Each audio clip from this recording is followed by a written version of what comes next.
YouTube channel. This meeting is now called to order. It is, I don't have the date, I believe it's February 1st, there it is, 2023, and the time is 6:41 p.m. Our mission is to provide a safe and caring climate and culture in which we engage, inspire, educate, prepare, and empower all learners in partnership with their surrounding community to be successful in today's and tomorrow's society. And Mr. Dorholt, will you please lead us in the Pledge of Allegiance?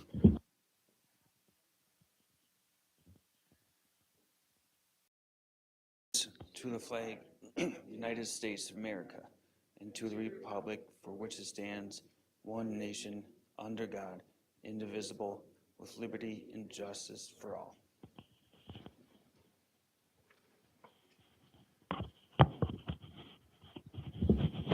Thanks. And then can you please call roll? Okay. All right. The following board members are present at the District Administration Office. Natalie Copeland, Yes, here. Al Dahlgren, Here. Zach Dorholt is here, Shannon Haas, Here. Monica Shakira-Schwartz, Here. Heather Weems, Here.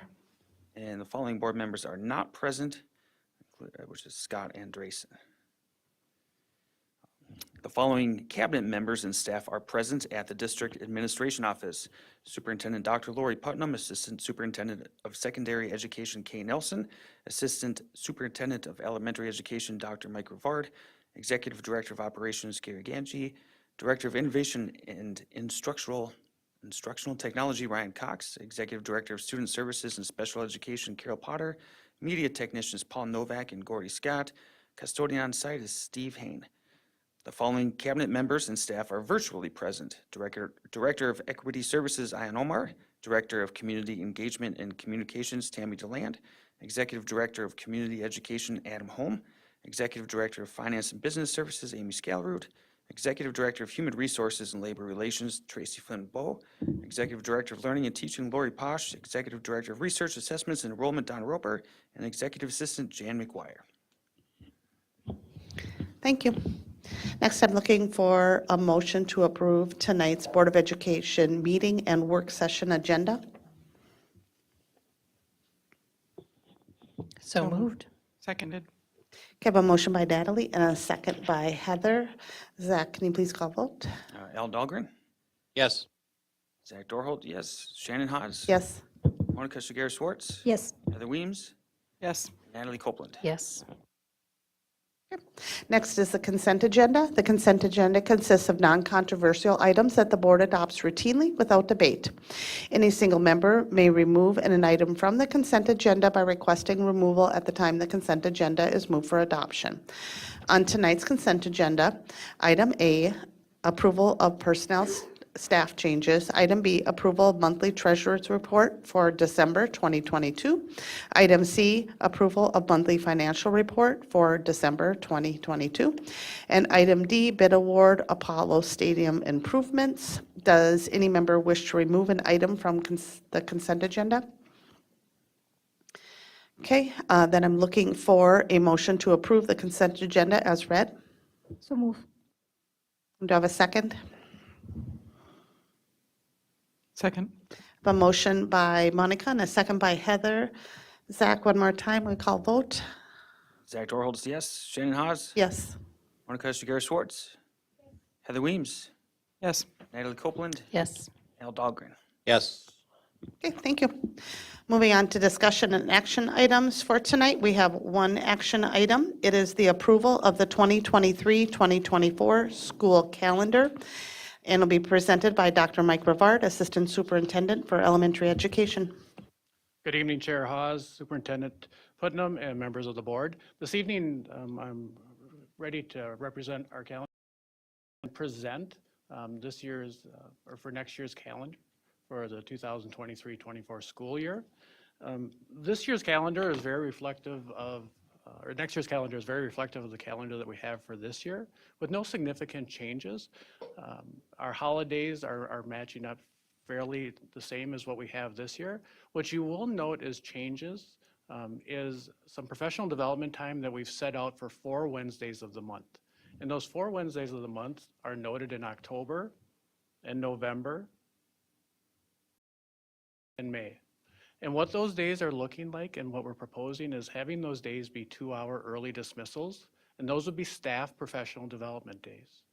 We've met twice during the month of December and January to go through the calendar and make sure we're still meeting our expectations of 169 instructional days, along with the expectation of each of our bargaining units for school improvement days and staff development. So not a lot of changes. Our graduation day is still on June 1st, and our start day is still the day. So I open it up to any questions that you may have.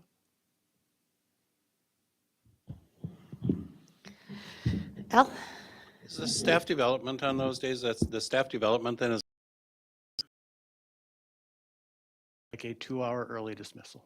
I read that wrong when I was looking at it. Somewhere I thought it said staff development in the morning and it was a 2-hour late start. If you look at the bottom, Al, it will say in the box, excuse me, a 2-hour early dismissal, professional development. We wanted to make sure that those boxes are still shaded so that students and families knew that they still needed to attend on those days. But having it half X'd out would indicate that it was a 2-hour early dismissal.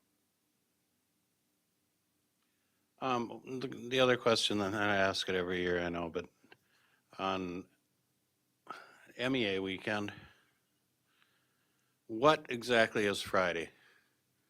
The MEA used to be a Friday, Saturday conference that educators would attend. And now it seems to have become it was a Thursday, Friday conference, and then the educators would attend, and now it seems to have become a Thursday conference that educators rarely attend. What's Friday? Is that a paid day? Is that a holiday? I didn't really follow exactly what Friday was, other than a day off. And Al, I think that would be accurate. It is a no school day. It's reflected the same this school year and next school year. Is it a paid day? I guess I would turn to Tracy on that. Tracy is saying no.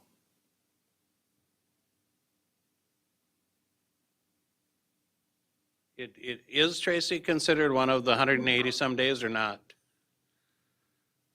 It is not, so the effective days are strong. You need better reception up there. And I've You were heard really that- breaking up there. We couldn't hear a word you said. It is an unpaid holiday, is what I gather from what you said.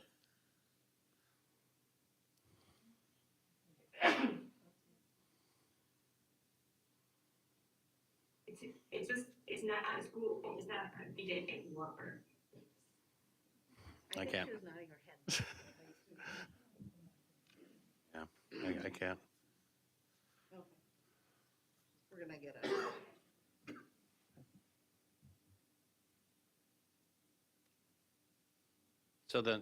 So what about Thursday then? Is Thursday an unpaid day or? I don't know which are contractual days and which aren't. And Right, I don't know the teacher contract well enough to be able to say which ones are holidays and which ones are in the contract versus not. So I asked Tracy to text and we'll follow up with that. Okay, here's your answer. Paid days have black boxes around them. So that 19th would be the 23, 24, just as the ones that we were popping up. Those are Thank you, paid, Tracy. those are paid holidays for our Correct, in the bargaining. contractual, in the bargaining units, yes. okay, and did somebody count? I know that this is a kind of a dumb question, but in the past, it's been a good question. And did somebody count the number of contractual days on the calendar to make sure that we're matched? Many times along with the trimesters also. Okay.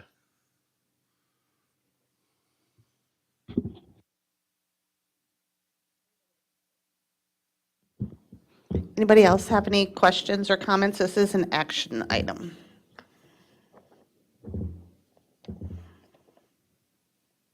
Monica? And then Natalie, were you looking to chime in or you just? Okay, so Monica? I move. I move to approve the school calendar I second. All right. as presented. Okay, so we have a motion and a second. Any further discussion? Al? Just a question on the spring break. Is that aligned with St. Cloud State this year, do we know, or not? That is aligned with the St. Cloud Technical College's calendar, so we know we have some students who participate in PSEO over there. I don't believe we had knowledge of whether St. Cloud State's calendar was figured out at the time that we were putting ours together. Heather, are you on that? Former.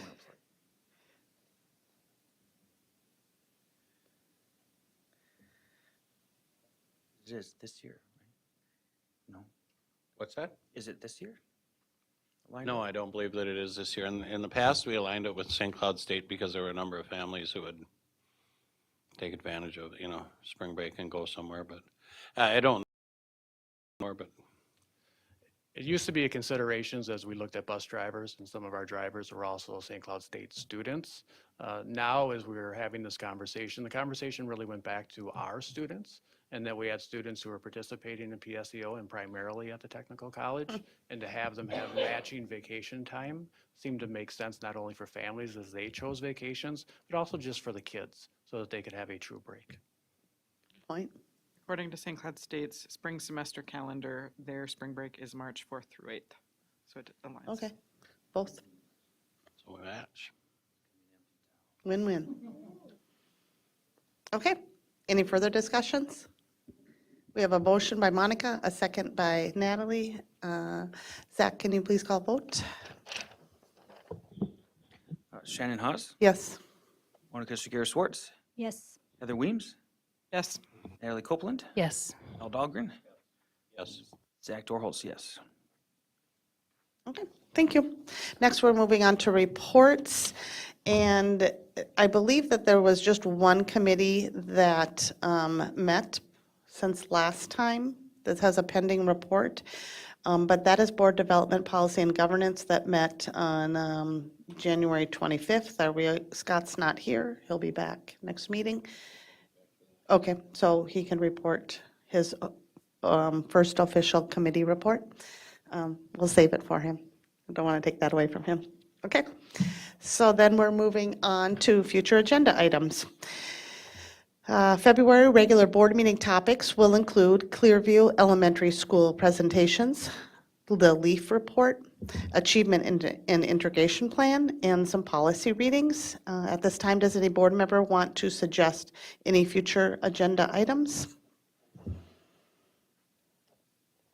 Okay, so our regular board meeting is adjourned at 6:54 PM, and we are opening up tonight's Board of Education work session. Up first, we have item A, Minnesota State High School League Report. And Kay Nelson, our Assistant Superintendent of Secondary Education, will introduce the team here that joined us. Thank you guys for your time and coming tonight.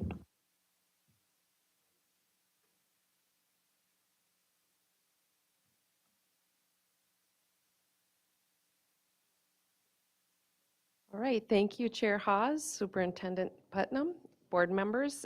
It's my pleasure to introduce part of our activities team along with Principal Jason Harris.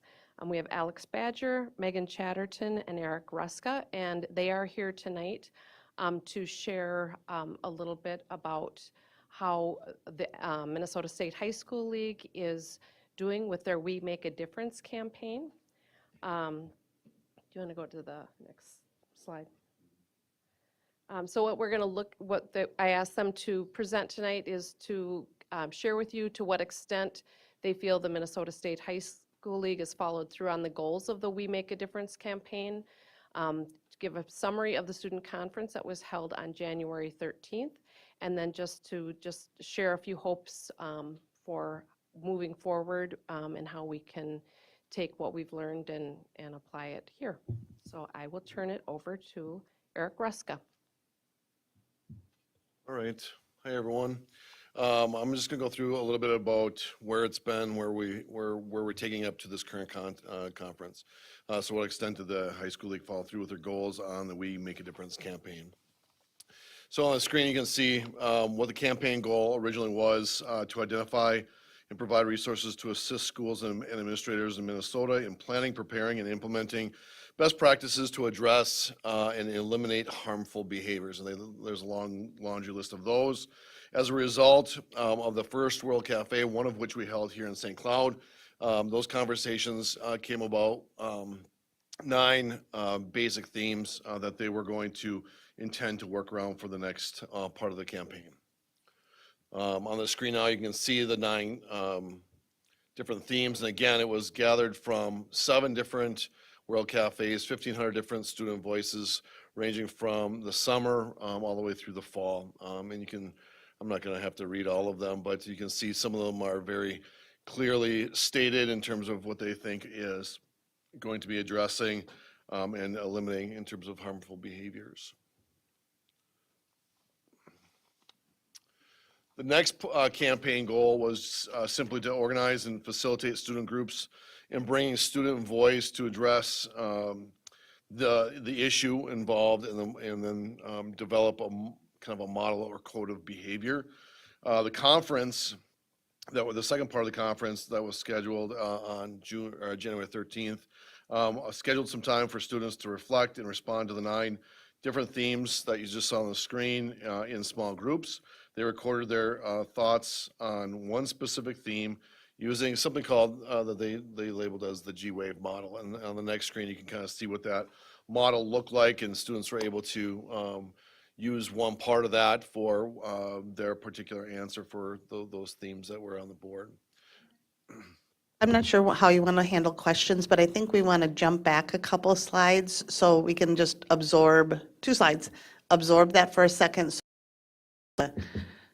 Sure. Is that what we want, Natalie? Thank you. I was Yeah. just going to say, we don't have this in our board packet, so I would love it if you would read it for us, Eric, just so we can absorb that, like Shannon said. Thank you. No problem. The first one on the screen is safe, welcome, included, safe, welcome, including to participate in sports.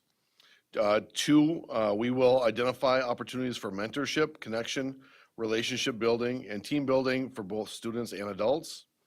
3, we will create access and opportunity for anyone that wants to participate in sports and activities. 4, coaches, parents, and athletes alike will model positivity and lead by example. Number 5, students will respect one another and provide positive reinforcement during all athletic events and activities. Number 6, clear expectations will be set for all that attend and participate in sports. 7, students will be responsible, digital citizens, and extend their positivity to social media. Number 8 was accountability for behavior that does not support a safe, welcome, and inclusive environment. And number 9, leadership opportunities for students. Thank you. We went right here to the G-Wave model. And then the last campaign goal was to convene the regional student meetings across the state, leading to a statewide student conference involving student leaders. The student conference was on January 13th, and was an opportunity for the Minnesota State High School League to gather student feedback on how to address and eliminate harmful behaviors at our school events. Those topics were on the screen and were originally derived by the 1,500 original student voices. Approximately 400 students in total attended the conference from across the state. And that will bring you up to date on where the progress was. Now I'm gonna hand it off to Mr. Harris, Ms. Badger, and Ms. Chatterton, as they will talk about the student conference itself. So that final goal from the campaign was to organize a student summit conference. So just wanted to give you a snapshot of what happened. Megan, Principal Harris, and myself went down to participate in the conference, and so we got to see a firsthand look at it. Just some highlights and bullet points. Over 400 students from 75 high schools attended the conference at Park Center High. The conference was led by the Minnesota State High School League, but there were other organizations that supported the event. Minnesota Secondary Association of School Principals, Minnesota School Board Association, and the Association of Metropolitan School Districts. And the goal of the effort was to gather student voices on how to eliminate racial incidents at activities. So when we were there, we followed an agenda that we have kind of outlined up here. The conference opened with guest speakers and different performances from 9 to 10:45. And these speakers and performers really were trying to encourage students to use their voice and to take advantage of the opportunity that they had in front of them that day. From there, the conference set aside 45 minutes for students to collaborate with students from other schools and districts to brainstorm ideas and collect feedback on those 9 identified themes that Mr. Ruska shared with us just a little bit ago. Following lunch, the students participated in a talent show and some wrap-up conversations. And the talent show was really a chance for the students to meet one another and see each other on this level of we're all peers, we have a lot of similarities, we have a lot of commonalities, and really a great way to organically kind of find some common ground among kids from around the state. Oh, Jason, I don't know if you wanted to add to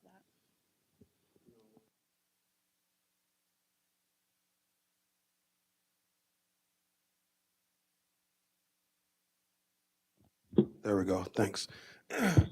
If you go to the next slide, one of the things we talked about is our hopes and dreams. And one of the things specifically is how do we create a mechanism for our students to utilize when they're in situations in their environments that they feel they're not being treated fairly. And so when that happens, what mechanisms do we have in place? And so one of the things we want to really talk to Minnesota High School League and our conference is specifically what mechanism do we have in place when these things arise, when our students are in school cultures where they feel hurt, racially stereotyped, and we need to do those things by putting something in place. We also talked about specifically with those 9 themes, how do we use that within our school communities, our high school league conference, and really start to develop common language around expectations in schools. And I think this is an important piece.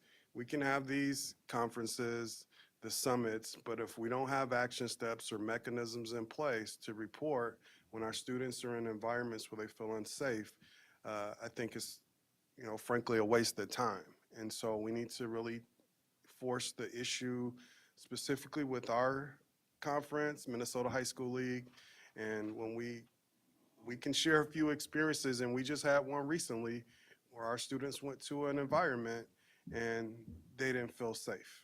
And so in that, we don't have a mechanism, and so we need to look at that. And so these would be some of the hopes and dreams that we would want to put in place as we continue to have this dialogue around making sure these environments are safe for all our students.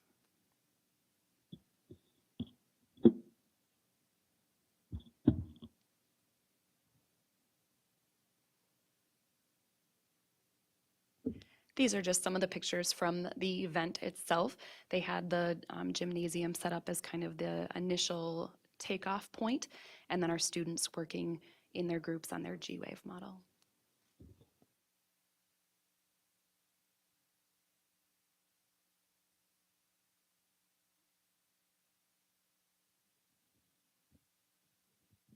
We'd open it up for questions, if anybody has any. Okay. Anybody? Natalie? Thanks for letting us know how that all went. So I have 2 things. Well, I have a lot of things, but let me just start with 2. I really like appreciate what you said, Jason, that this is great, and then what? We can talk till we're blue in the face. We all know the issue at hand. We've heard it right from the mouths of students. So it seems like the next steps that we're taking seem to be smart, but then what are the next steps? Maybe you can't answer that Minnesota State High School League is taking. That's my question number 1. Do you know what their next steps are?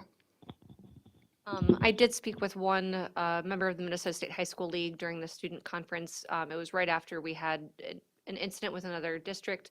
And this is how we found out that there wasn't a reporting mechanism. And he said, that's a really great idea. Let's collaborate on that.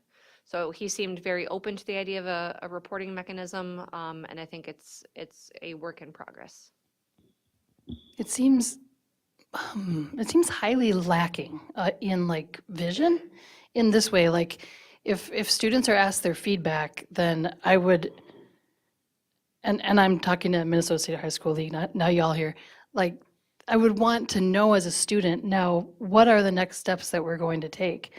I know that not only students, but just folks in the community, if you get their feedback and then they don't know what happened, and then the next year we just have to go and have the same conversation again, specifically when it comes to racial issues and issues of harassment, then we just talk in the same circle and don't ever get anywhere.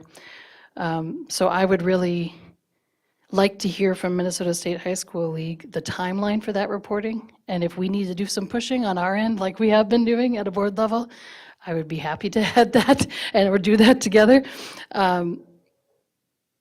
For all of the talk and just like the money that's spent on that student conference thing right there, there still isn't a reporting mechanism.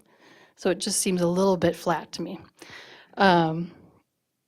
The other thing I was going to say is on one of the slides it says racial incidents, and then in the in another part it says the reporting document. I think that's what we said for racial, sexual, and otherwise harassing treatment. And so yes, for racial incidents, but also we heard dealing with gender and sexuality as well as an issue for some of our students. So in this next step of making that, it seems like, yes, definitely there's the racial issue, but even like with our Somali students, there's the religion issue, and there's so many our students have told us they're harassed about, that this reporting tool needs to be pretty complex, yeah. And then once it's reported, then what are we gonna do about it? So it just seems like, I'm glad we did this, but now what? Al? I don't know. I don't know what to say about it. It's been about a year since we sent our letter in. I thought we were pretty clear on what our expectations were and what our concerns were. And I really feel like the reaction that we got from the Minnesota State High School League was, oh, geez, you have to bring that up. We don't want to talk about that. We don't want to do anything about that. And that's about what they've done, is nothing. And as little, it seems to me like they've done about as little as they possibly can to get away with saying, we're doing something, but we're really not doing anything. Because they just don't want to get involved in it. And sometimes when you don't have a reporting structure, it's because you don't want the reports, because then you got to deal with them. If you get a report, you got to do something with it. If you don't get a report, then you don't have to react to that report. But we still continue to have the same problems in our district where we have, granted, our district we have a high number of students of color in our district. And when we send a team into another district, the odds are in this area that those surrounding districts are going to have a very low number to zero students of color on their teams.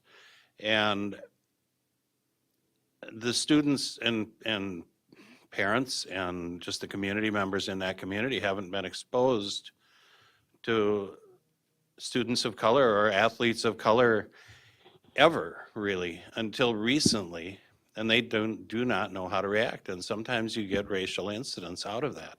And it's not fair to our students to send them into another district and have them get harassed because of the color that they are. I'm sorry, they can't change that. That's it. And it's not fair to say you can't go into this district and play. They've got every right to go into that district and play. I don't get it. I don't get what's wrong with those communities. Those districts are not reacting. There is no protocols in place. We asked the State High School League to put protocols in place. They had some pretty serious incidents a year ago that they were going to react to, and what did they choose to do? They punted. They did nothing. They just walked away from it. I mean, it's sickening. And I mean, I'm sorry, but Eric Martins needs to be called out. He needs to be put on the spot, and he needs to come up with some type of program or some, I don't, program's the wrong word, but some type of a response to when these things happen. It's not okay. It's just not okay. And it's not fair to our students. I mean, and Lori, you'll back me up on this, but I said, if this is gonna happen, you know, what are our choices? Well, we could choose not to play that team anymore. I said, okay, well, let's not play that team anymore. Well, that's not fair to our kids to have to forfeit the games and not go play somewhere because the students in that other district, students, parents, and fans are choosing to racially harass our students. That's not fair. But the Minnesota State High School League needs to step up and put in place some very, very severe repercussions for when that happens in those districts, and they have to stand behind them, and they have to say, we are not going to let this happen. Because right now, their response is very, very, very clear. They're saying, we're gonna let this happen, and we're gonna look the other way. And that's their response. So, Eric, I hope that you can step up and do something, because you're doing nothing right now. Can we go Heather and then Natalie? I'm not entirely familiar with what's going on, but can you talk a little bit about the training that happens with coaches? Obviously, some are teachers, some come from the outside. Is there a standard that MSHSL requires of coaches who are hired at the high school level? Is there anything required of officials in terms of understanding how to control or respond to anything that happens on the field of play? And then where is the responsibility of administrators as it relates to fans? Those are really great questions. As of now, Eric, let me know if I'm correct. Cultural competence or cultural responsive coaching that happens, all head coaches are required to take a head coach certification course set up by the league. It's a lot of kind of leadership 101 in that course. From there, I think one of the things that has really come out of this conversation is the idea that we can control in keeping it local. And so I know that all of us have set up mechanisms and trainings in place to make sure that our coaches and staff are prepared to work with students. And I think one of the things that came out of, I think, a really positive conversation, Dr. Putnam met with another district to kind of talk about what steps that we can take. And I think that was a really positive kind of outcome of how we can take back control in our districts and communities.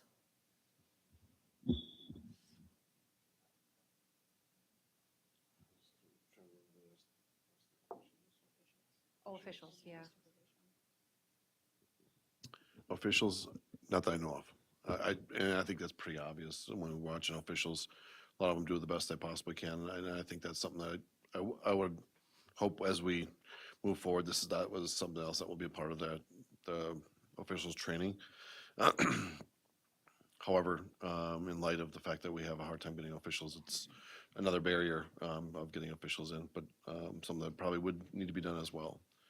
Last part of the question was?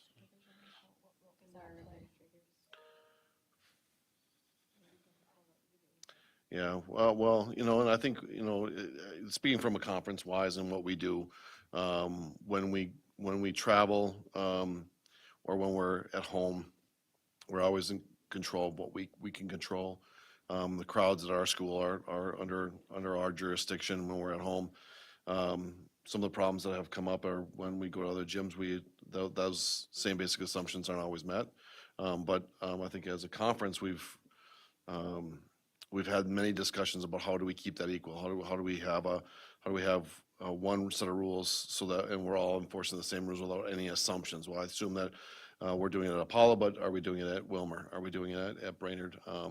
Which I think we've done a better job this year as as a group, as a whole, coming in with small steps moving towards the direction of making sure at least our fans for sure, are following the same expectations as we would have our coaches and our athletes. So it does fall under local control, at most schools. Is there a shared sportsmanship code or anything that everybody has to sign? So, sign like as players, Players as coaches? Yeah, well, again, that's And is that's that a local, or is Yeah, that's it, the MSHSL does not have a general statement? Yes. Yes, there is. Yep. And then do they use that? I mean, if students sign that, if coaches, whoever signs that, do they go back to it and take action based upon what was signed? As activities directors, we do, yes. And again, there's different mechanisms that are part of the MSHL's rules. We call them code of conduct rules. That leaves it kind of a blanket for incidences that are outside of the boundaries for all students. That includes our crowds, that includes our parents, that includes everybody. So yes to that, that part, at least that's kind of what we do. In terms of like a universal sportsmanship code, in terms of like what we do at a conference, that's something that where it's a work in progress, kind of led by the St. Cloud School District. So We actually just made conference posters for expectations for spectator space. So the idea is that you stay above the line. What are the positive outcomes that we want our spectators to have, and you don't go below the line, which includes the harassing language. And it's very clear on these public posters that if you don't meet those expectations, you're gone.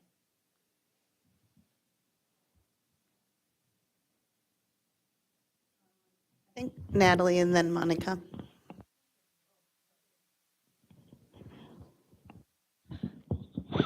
So, well, I concur with most of what we have said. Have you have games here since the time that you were setting those expectations? And if so, how had they been, and how have you seen the difference with that? But not new code of behavior. I don't know how to call it. Also, I have a second question.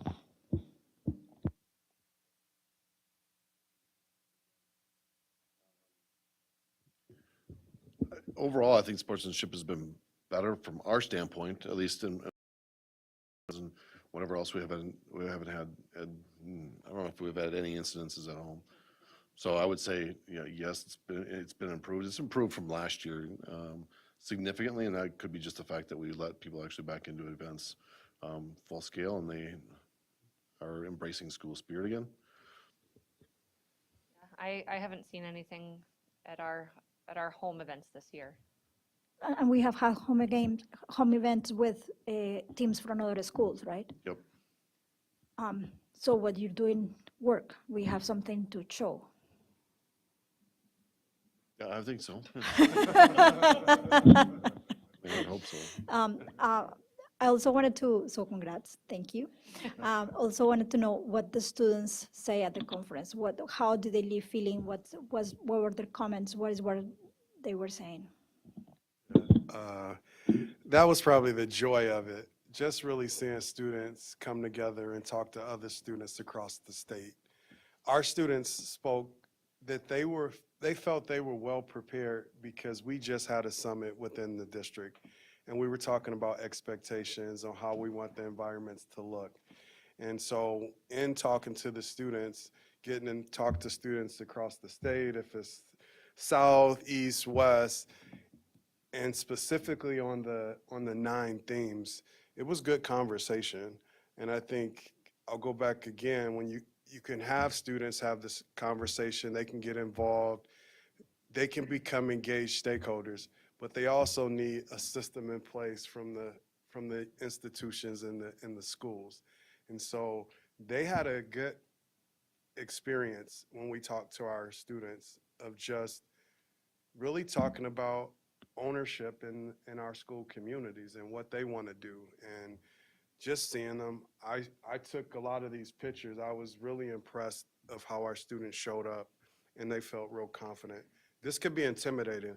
If you haven't been in and talk about deep issues around race and culture and climate, some students that haven't had that exposure or experience might not speak in those environments. And I think a selection of the students that we took were, they were well represented and they did a great job. And when you see students smiling and talking to other students and they had a talent show, it helps them become more engaged in the environments and what they want to see.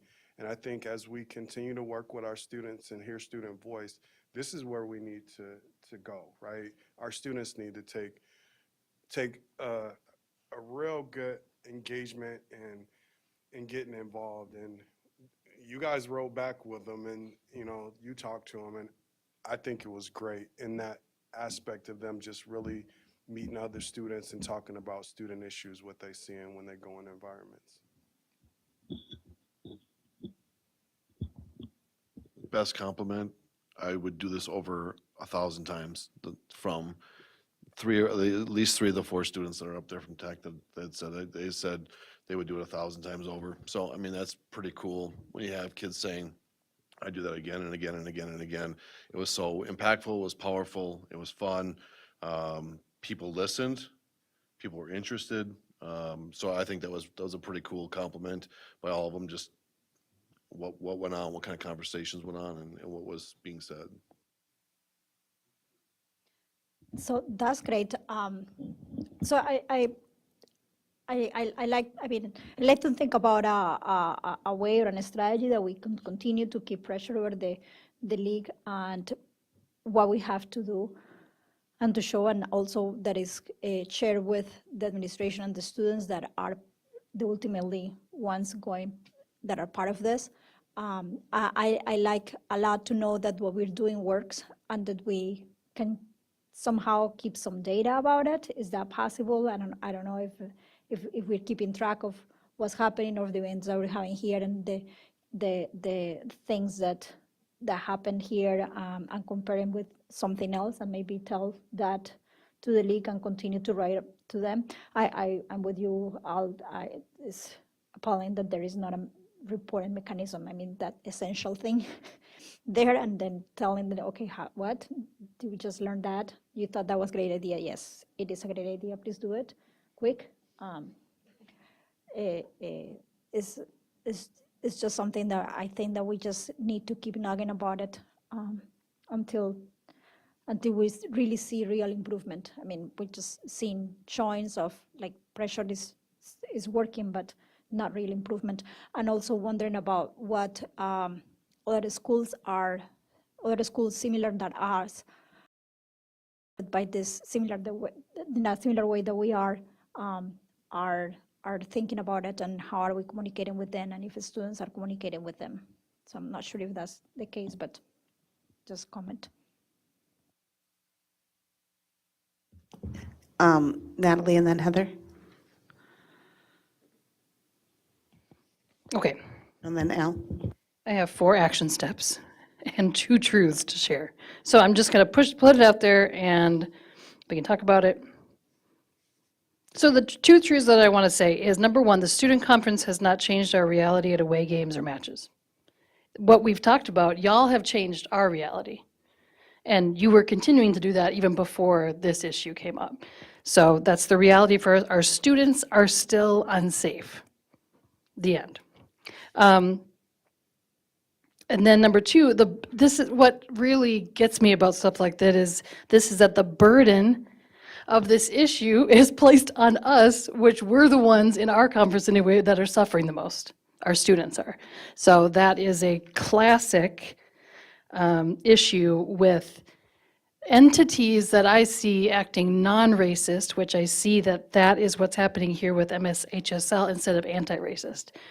And the difference there is, no, I don't do those things, but anti-racist institutions would do things like, number 1, have anti-racist and bystander, upstander training for all MSHSL staff, including Eric and the others below him. Like, does he have that? And if not, how is he and how are they equipped to even take that next step? I mean, the reporting mechanism, which is number 2 I have here, we need that, and in my opinion, we need a timeline from them on that.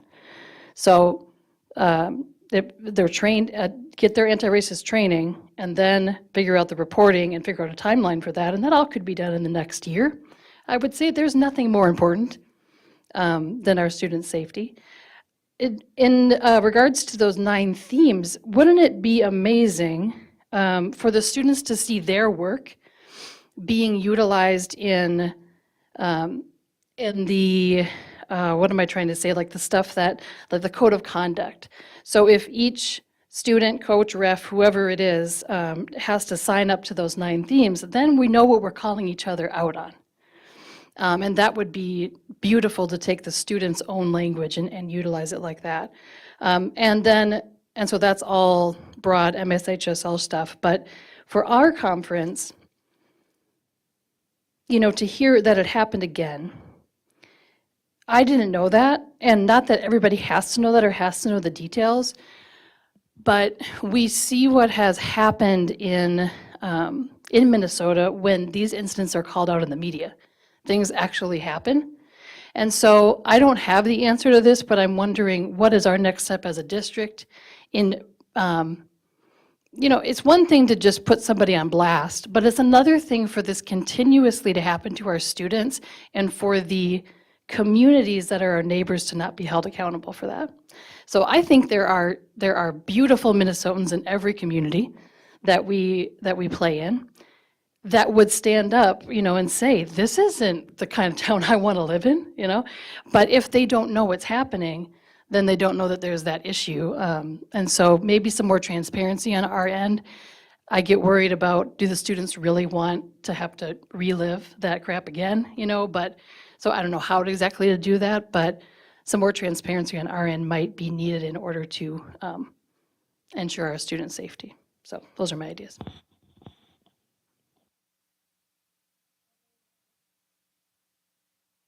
Anecdotally, I think we're seeing, particularly in some programs, but consolidation of programs because of lower numbers. Do you feel like it's related to a lack of welcoming environment, safety, involvement, those sorts of things? I mean, what's leading to those numbers? How much time do you have? Truthfully, I think a lot of the lower enrollment numbers are a result of COVID and some of the additional barriers that have happened since then.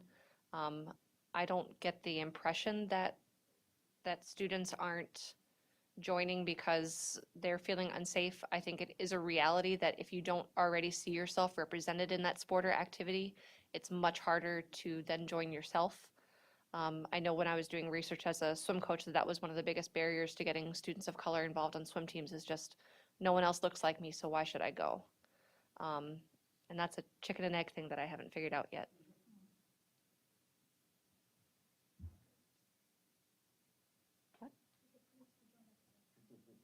I've been there. Yeah. Okay, I've calmed down a little bit. And I want you to, I apologize, I don't want you to think at all in any way, shape, or form that I'm angry at you guys. And I actually do think that a lot of these things that they're doing are good.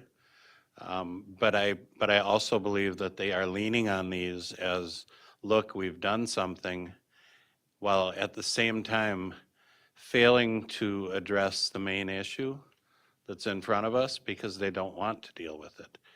Or they don't know how to deal with it. I don't know which it is there, but there's something going on that they just don't want to deal with that. And that's where my anger is.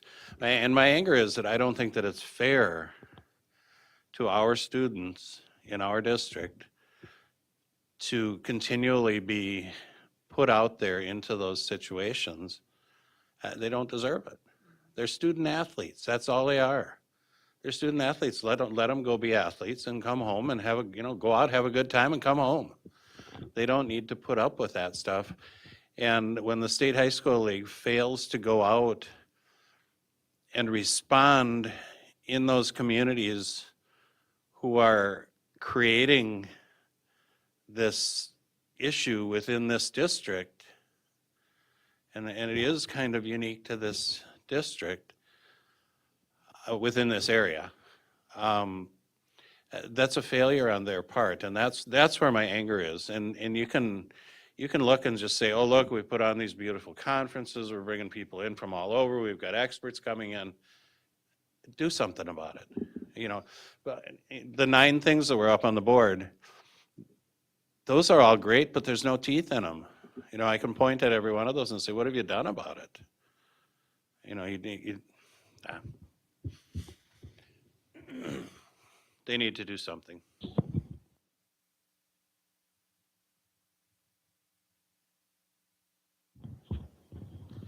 So I received a suggestion that we invite Eric or the high school league to a board meeting.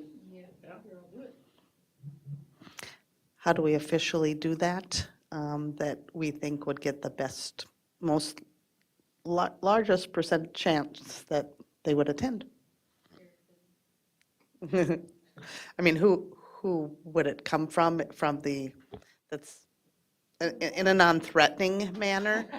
I can take care of that. I said non-threatening. I think that it would come from Dr. Putnam. And I think that it would be done publicly too, so that there is some public pressure to respond in a positive way. Like it? That's a great first next step. See how far we get, because it could be a big step if it worked.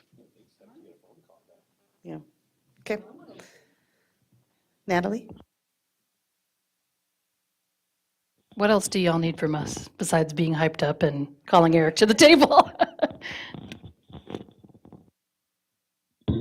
I think this one would actually go a big way, if you're committed to calling anyway. We're getting ready to go through an appeal process for our postseason classification.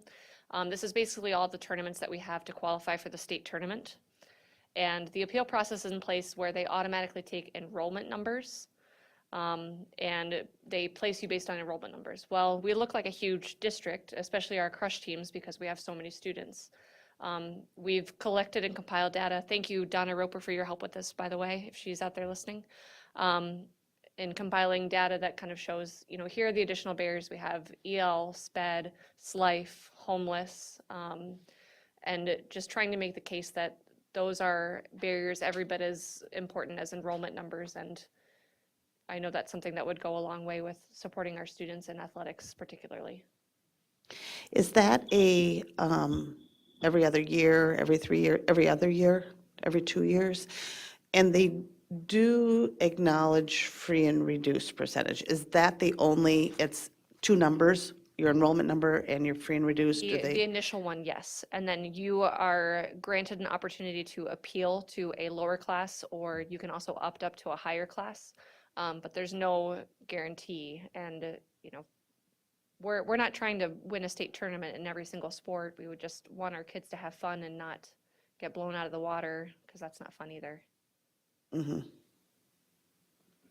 Monica? Can you, I'm not really familiar with what you're talking about exactly. Can you please expand a little?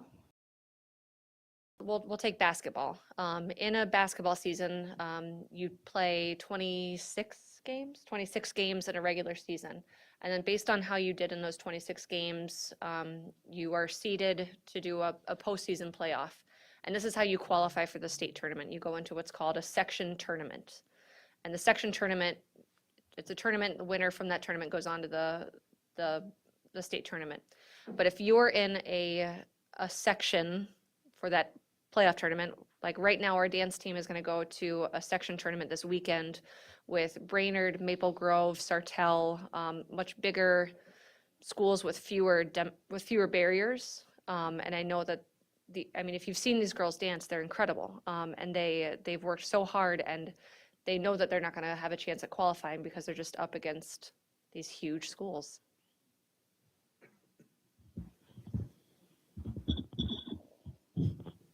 So you got information from Donna to support that, did you say? Donna's the best. Awesome. Thanks, Donna.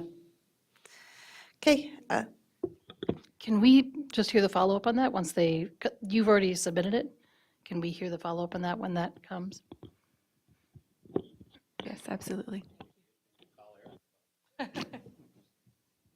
Yes, this needs to come to me if it doesn't succeed, and then I'll work on it before we bring it to the board. Sounds good. Okay, thank you, guys. Fighting the good fight.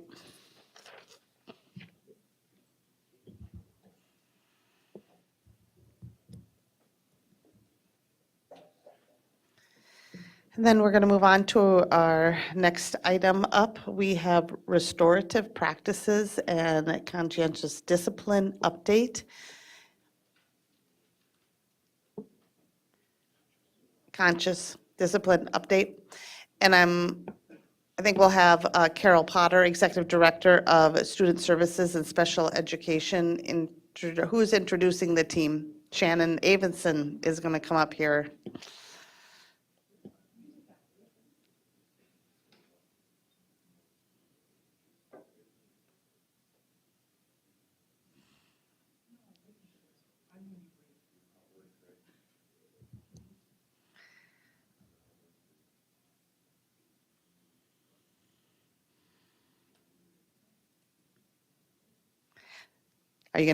Are you introducing Mike and Carl? Okay, awesome. All right, good evening. Yes, I'm Shannon Avenson, the Director of Student Services. I am grateful for the opportunity for our team to be back here. We were here earlier with Katie Schneider on dyslexia work a couple of months ago. During this presentation, I will share just a brief overview of student services just for some context, very brief, I promise. And then I'm going to pass it over to Mike and Carl, who will talk about PBIS in our district and the why behind our work. They will also share an overview of their work specific to conscious discipline and restorative practices. We look forward to any feedback and questions that you have. To start, thank you. This overview of student services, really it's about support for students and direct supports for students, but also within that, professional development for staff. So it's really twofold around all of those pieces that you see on the screen. Mental health, health services, so nursing services is part of our work, interventions and accommodations for students, and then SEL PBIS. So really, it's about direct services for our students, but also really supporting staff to do their work.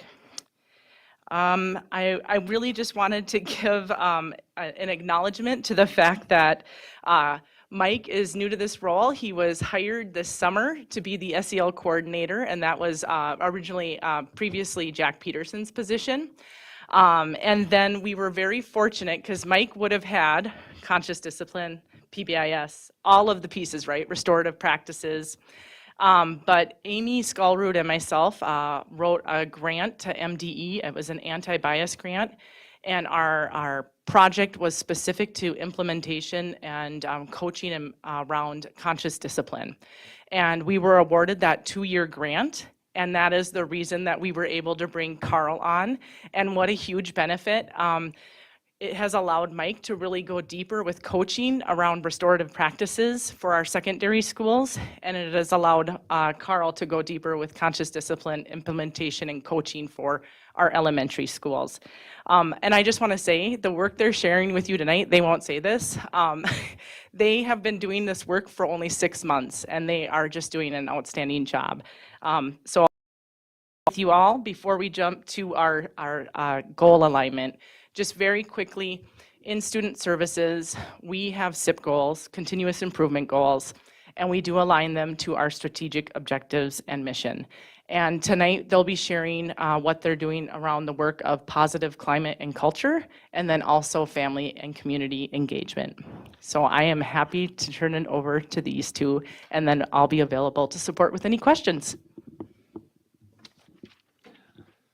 All right, so our work is around SEL and PBIS, and through the MDE framework, we use PBIS tiered support. So here's the triangle for our tiered support.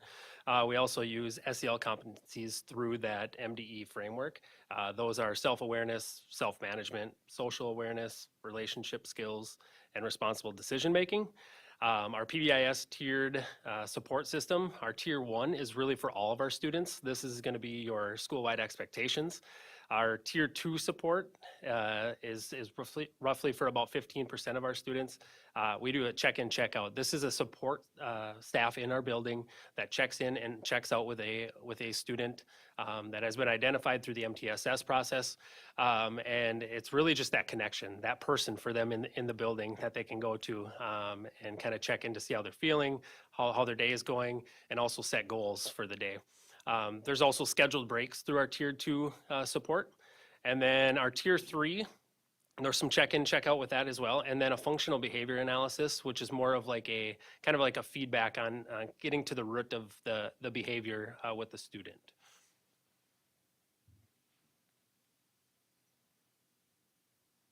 Good evening.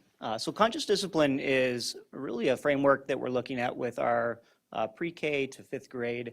And the fundamental piece of conscious discipline when we look at like a social emotional program is it focuses on the brain states and current research surrounding the brain states. And then building that into capacity, traditional discipline models kind of come from a place of more of a punitive and a controlling point of perspective.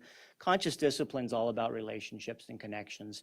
And so when we look at conscious discipline as a program and as its foundation, it's really built around that social emotional learning, that classroom management piece, and it starts with the adult and then it transitions into the child.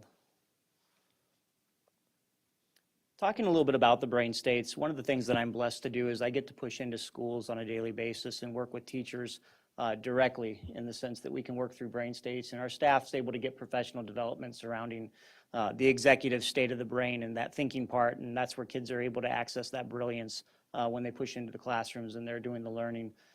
With the emotional component, that's where students are able to identify feelings and what are feelings and how we work through those and navigate them. And feelings are a good thing.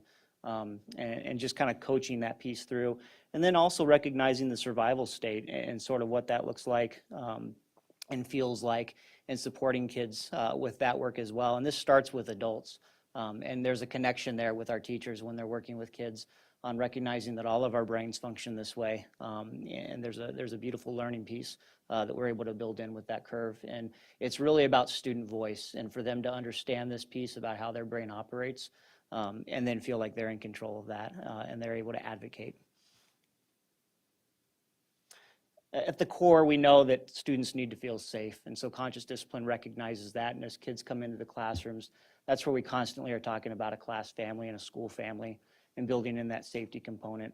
The connection starts with the greeting at the door when they walk into the building, and the teachers are there to greet them at the classroom and make sure that they feel connected and they're part of that school family. And then that's when we once again can get into that problem-solving piece where students are able to build in with those lessons and access that brilliance and learn new information and also retrieve prior knowledge that they do have. One of the celebrations in getting to work in and do this work as conscious discipline is I'm able to push into our support rooms, and those are spaces where students are working through self-regulation, which is a challenging thing at that age, especially in the young ages.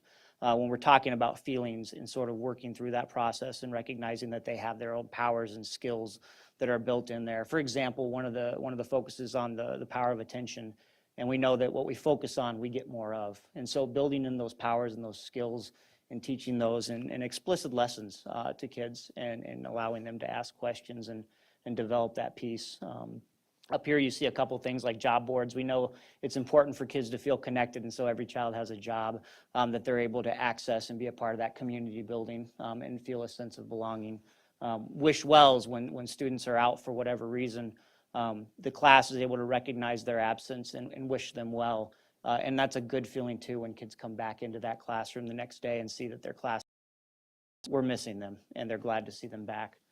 With Brain Smart Start, that's a connection activity that starts first thing in the morning, and that allows them to work through those brain states with 4 key components that involves them uniting and connecting and building those pieces so that the rest of the day they're ready to go and feeling supported. Our safe spaces, once again, that's really a concept that focuses on self-regulation, and just the way we explicitly work through math and we work through reading, we're working through self-regulation, and we're teaching them the skills and the steps on how to self-regulate and identify those feelings. And then when they're ready, they're able to transition back and advocate. And then last but not least, conflict, and that's the time machine. Conflict is something that happens throughout life, and so conscious discipline has some explicit teachings on how to support when you do encounter conflict, how to advocate for yourself and use your big voice and be able to articulate how you're feeling. And for a young child, that's very powerful, and it gives them a sense of community in the sense that they're able to build those connections. And also when conflict does happen, kids are able to reconnect with each other and build back those relationships. In the time that I have been here, one of the highlights and the blessings of being able to push out into schools is through professional development. I've been able to work directly and teach PD to 473 staff in this district surrounding conscious discipline and working with teachers directly with this piece. One of my favorite parts, if not my favorite part, is actually getting to push into classrooms and model these lessons that I just talked about, where teachers are able to see me in action working with kids, and the kids can ask me and the teacher questions. And then I'm able to debrief with teachers and support that learning and building that capacity. And then something that I'm excited about, and I'm just kind of getting started, but it's those family connections. And so having those family nights at schools and getting out into the schools and supporting families and answering questions and continuing to kind of build on this, on what conscious discipline looks like in a school and feels like, but also what that looks and feels like at home too, and supporting families with that piece.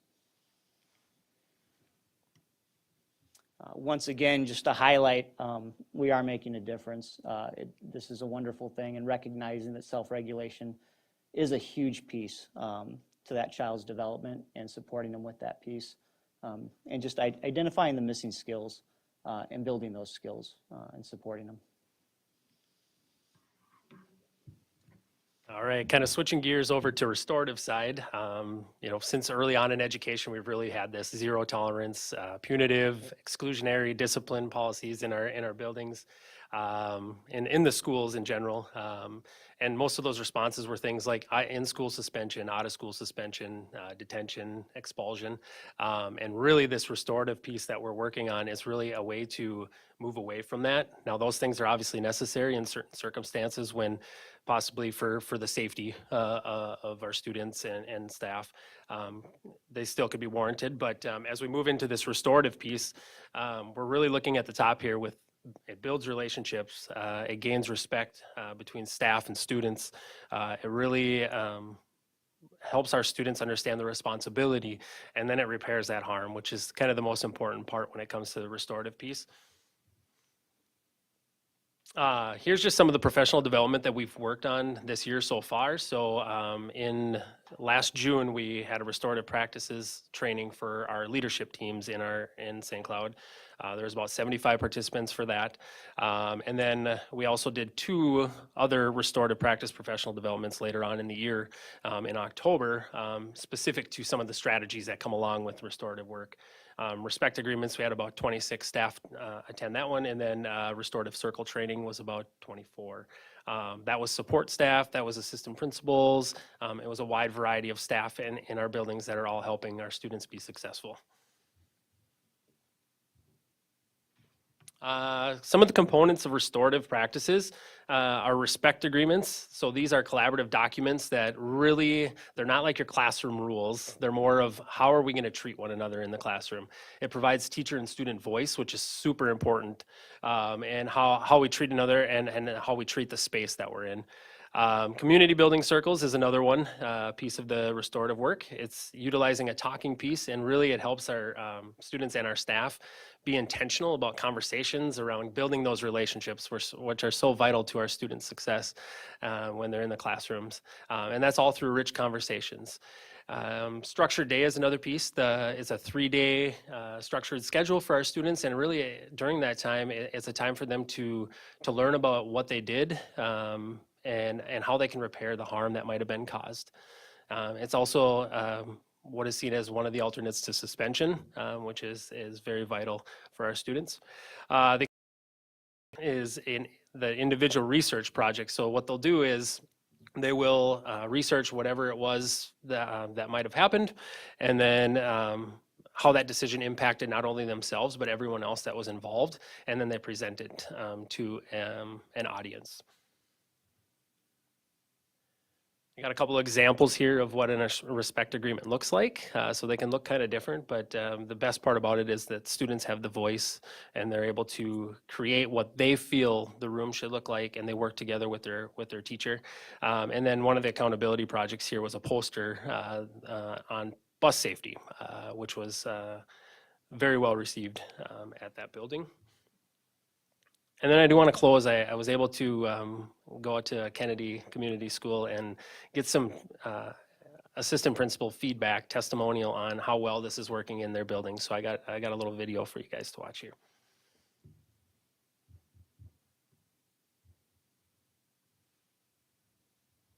And I'm the assistant principal at Kennedy Community School. And this past summer, we did restorative practice training as a school district, and we've really implemented some really neat, cool opportunities here at Kennedy through our restorative practices. In the fall, we started with each classroom creating a respect agreement, and when we look at our respect agreement, it is really not expectations within the classroom, but really how everyone wants to be treated within the classroom and how we want to feel when we're in classroom. So from there, we implemented community building circles at our middle school level so that our teachers could really get to know our students on a deeper level and really get student voice in the classroom at least once a week. So that's what we do during our advisory. Then we've also implemented, so if a student has a specific major discipline referral, we have implemented what we call structured day. And what structured day is our students really go to all their core academic classes. So they would go to their math, their science, their social studies, language arts. We look at their schedule and they do not go to their specials, so like gym or music, or their allied classes, the more unstructured time. And during that time, they come to the office and they work with myself or our dean, and we go through a process of just restorative questioning. So really reflecting on what has happened in that situation. And then from there, we create what we call an accountability project where students answer specific questions where they look at, if I were to do this in the real world, what would happen? How did I make other people feel? If I could do it again, what would I do differently? From my perspective, what happened? And it really gets a nice conversation going with the student, to reflect on what happened. In the past, we would have kids, come in and do in-school suspension or be in the office all day, and it really didn't give us the opportunity to reflect. So when we do a structured day, students are with us usually for 3 days, but they can work their way out of the afternoon of their third day. And so, and in that time too, they're with us for their lunch and advisory, so that social time. So kids are very motivated to get back to their regular schedule, get back to lunch and advisory with their friends at the end of that day, and then to work their way out of that third day, they have to present their accountability project to whoever has been harmed, or if they don't feel comfortable, they'll present to myself or Miss Wilhite. It's a really great time as well that they are getting extra time with me that wouldn't happen in the past, and so really great relationships and opportunities are formed during that as well. And I'm very proud to say we've had probably 28 kids, middle schoolers, go through Structured Day, and not one of them have repeated it again. But it's been nice to have kids in-house and dealing with these situations, repairing harm, and letting them know, this is part of life, and growing and learning from those experiences.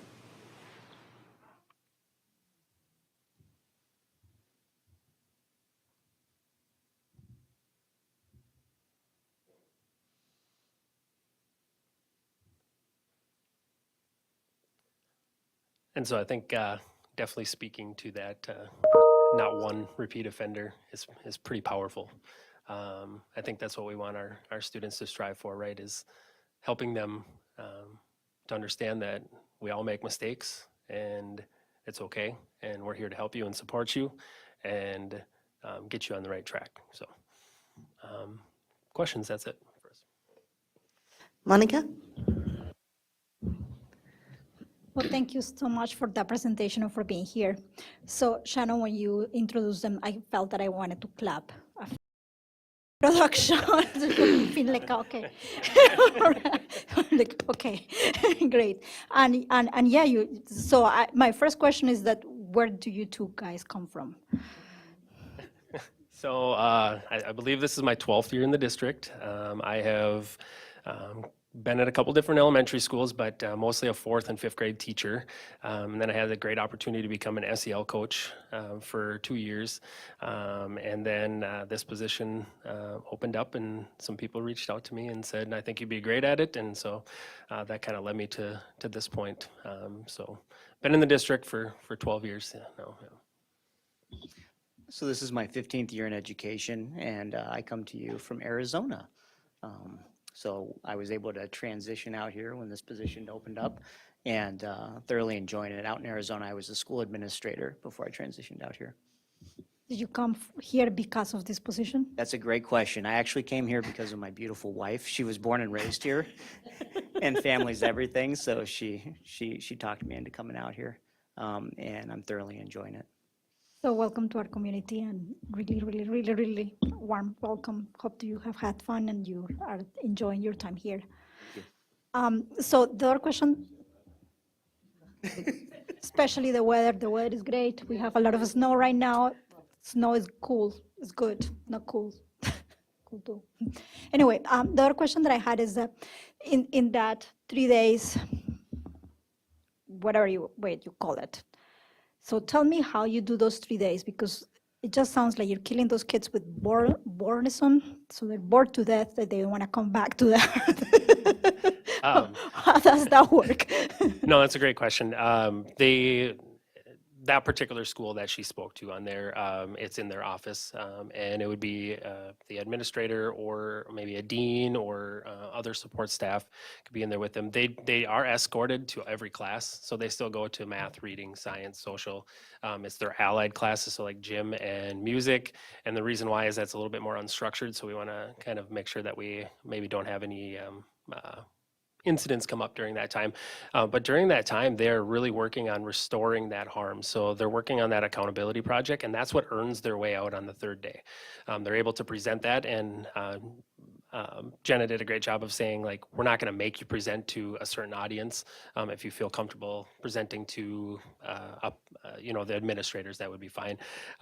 So really that whole time, they're really working on some of those components, getting some of those even social skills for what the harm was that was caused and what happened, and how do we go back to class and not have that happen again, or how do we, it's very powerful to have that presentation, because now they're presenting it and that word's getting out, and other students are understanding, like maybe they've been in that situation before, and so they have that presentation that really helps them kind of repair that harm that was done. Thank you. So you mentioned that an important part of all this is because it's not punitive, but more relationship building. So could you explain a little bit more about how that relationship is built? I mean, that sounds like you have a police going with me in every single class, and I really don't want that anymore. Sure, no, yeah. I think the relationship comes in the conversation, right? The conversation that you're having with those students, and sometimes that student might not have had any other interaction with that staff member other than maybe something like this. But I thought it was really, really neat how even Jenna spoke to how she said, I probably wouldn't have had this time with this student before. They might have been in, maybe if they had an in-school suspension support room, it might have been someone else. So I think it's in the conversation that they have with the student during that time. They're eating lunch with them, and it's not all about, oh, you're not going to do this, you're going to sit there quiet. There's those conversations that are really helping to repair the harm that was done and really helping to restore that before they get back to class.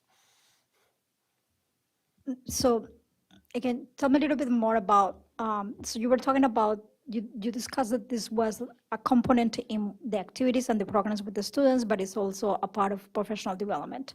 So tell me a little bit more about that professional development. And I know our principals and our staff are really great at treating the students, but I still want to know a little bit more about how you start a conversation about talking about this, and then having a kid that is not saying, I'm not going to tell you anything. It's popping up a little. So with the student, how do we have that, or with staff? what is the professional development involved into that? Is that part of the professional development? How do you encourage or teach or what is it about that conversation that you said, or in general, the development that you do with the staff? So part of my role is to the support rooms, like Carl said, with conscious discipline.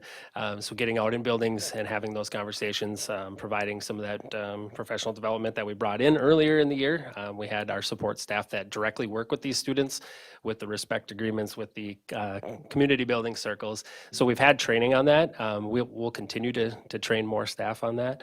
I think having those conversations about how am I coming into the situation as the adult, which kind of speaks a little bit to conscious discipline too, but how is the staff approaching that with a little bit more patience, with a little bit more, ability to look at it as an opportunity to teach, not an opportunity to punish, right?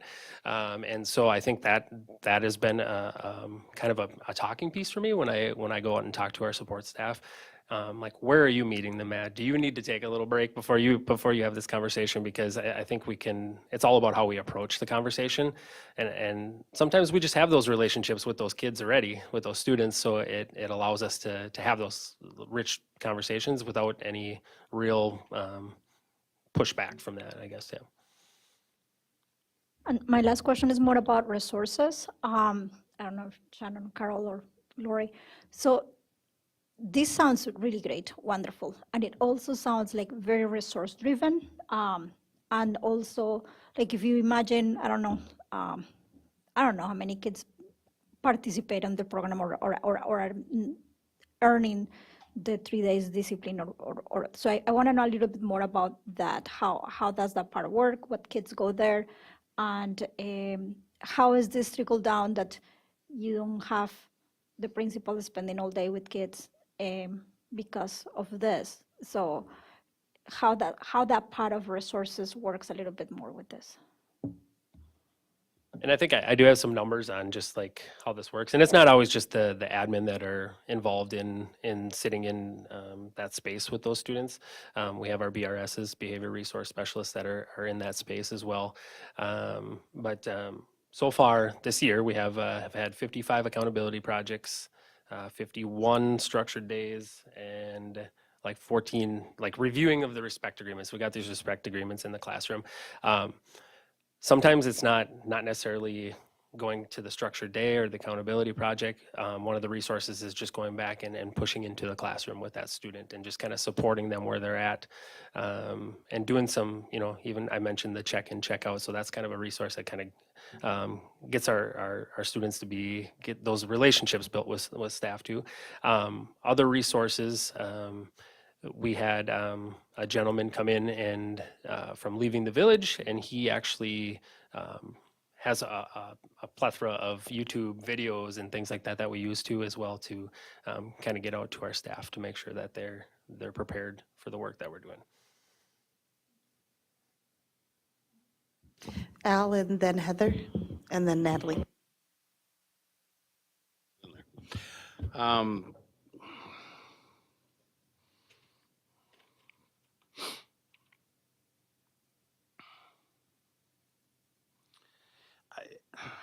How long have we been doing this?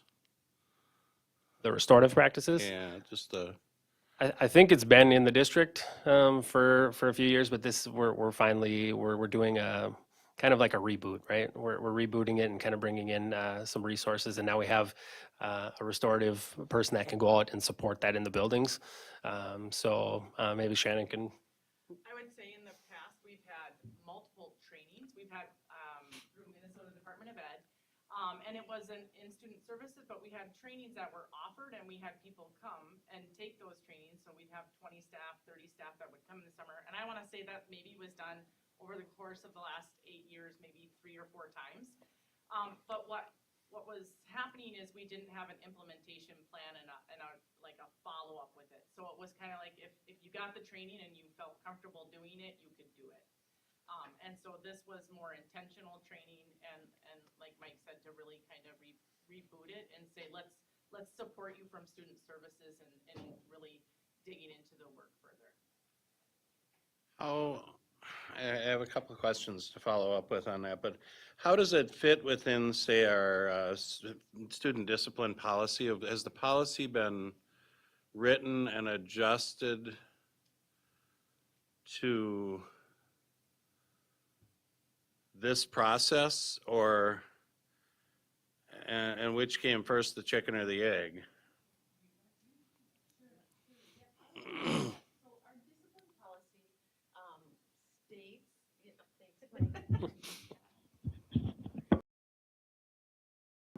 Our discipline policy 506 does have restorative practices listed in there as one of the types of strategies that we utilize with kids. Okay. And how about our bullying policy, and the Minnesota Safe and Supportive Schools Act? Does this all, does it follow the same guidelines from reporting structures and all of those things, or is there? That's a great question. And so the bullying policy itself, I'm not sure if it specifically lists restorative practices. I think Mike is going to look it up right now. I see him Googling it. But as far as reporting all of those pieces, any infraction to discipline that we have, everything goes into our Skyward system. And so from that Skyward system, then we can determine what those consequences are after that. So you enter the infraction, and then you enter what is the piece of the discipline that you are going to be doing with the student. Go ahead, Al. And well, does that discipline, when you say that you enter the infraction and then from there you determine what the discipline piece will be, does that matter then at that point if the student is a special ed student, if they're on an IEP, if they're, where are there different disciplines for the same infraction, that different routes that we would follow for the same infraction? So when an administrator enters the infraction into Skyward, and then we are using our code of conduct, our rights and responsibilities, to determine what level is that infraction at. So is it a level 1, or are we all the way at a level 5, which would include up to expulsion at that point? And so the code of conduct really dictates how we are managing the situation. And as far as going into, if it's a student on an IEP, depending on the number of days that a student is suspended, students on an IEP have additional due process rights. So we determine if it's part of their disability or not part of their disability, and then we can determine what we're going to do to manage that programming around that student. So, and I'm sure it's not politically correct, but what are people afraid of with this process? What's the pushback on the process? What I saw, I mean, the things that I saw, heard, I don't feel there's anything there that's like, oh, wow, I can't believe you're doing that. That's crazy. But it seems like there is pushback to a number of these types of practices, and I'm just wondering what's the source of that pushback? What's driving that pushback? In the school district, we don't see the pushback from staff, and we don't see it from students. The students enjoy the relationship building. I think it's more public. I don't think I'm saying internal, I think I'm saying external. Sure. And so I think we heard at the public input, there were questions about that, and what are those pieces that we are connecting with the community on. For our purposes, we're not necessarily involved in community agencies in making this work, and I think the pushback piece may come with the possible idea that kids are being indoctrinated into that social emotional learning component. And honestly, I don't know all of the ideology around that and the thinking process with that. We are not connected to that in that way. We're really about teaching kids how to regulate their bodies, how to think critically about respect, responsibility, functioning in a community environment, and providing that sense of belonging. And so that's really our goal with social emotional learning, with the PBIS, the positive behavior intervention and supports, and the conscious discipline. And then the last question that I'm going to ask is just what's your goals for us? I mean, my goal is, my expectation as a school board member would be that we put policies into place, and some of those policies would include policies concerning discipline and maintaining classrooms that are teachable and improving education. And this, and I appreciate you sharing it with us, but it is very operational, like digging in way deeper than I would feel like I need to know. It's not an outcome that I'm looking at and trying to shape. It's more of a process on how we do the guts of what we do. So in sharing it, what are you hoping we gain?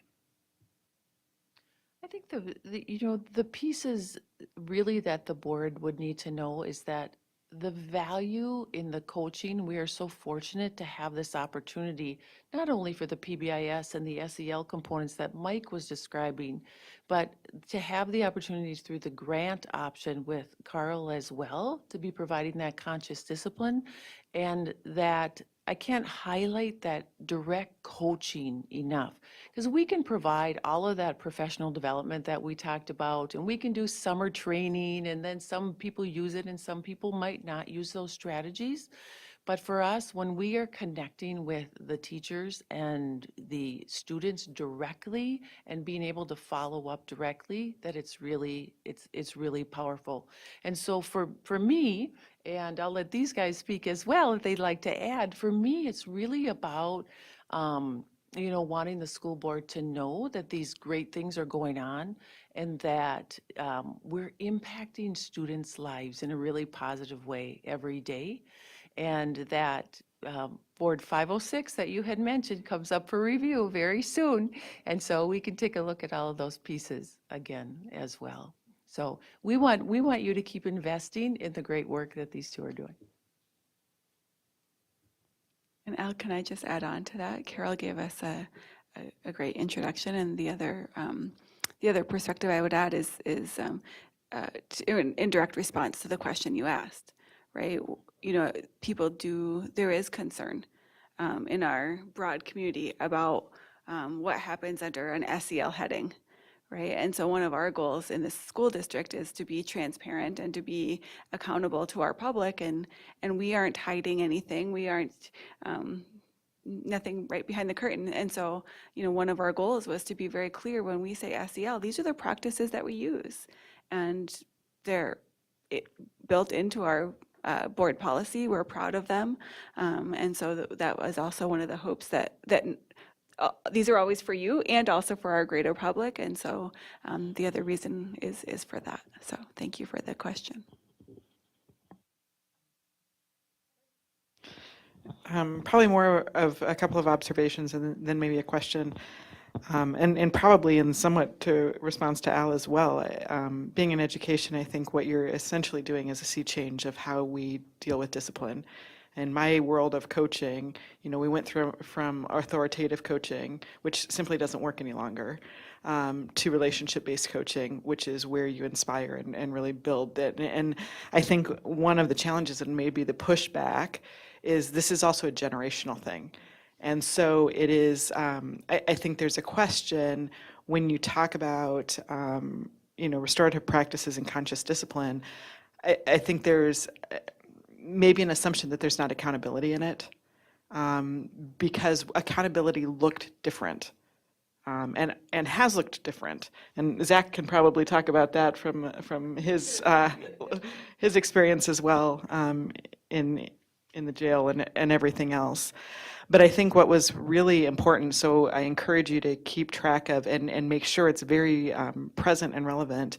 When you said that there's been 28 students with no repeat offenders, that to me is what is going to demonstrate that it's working.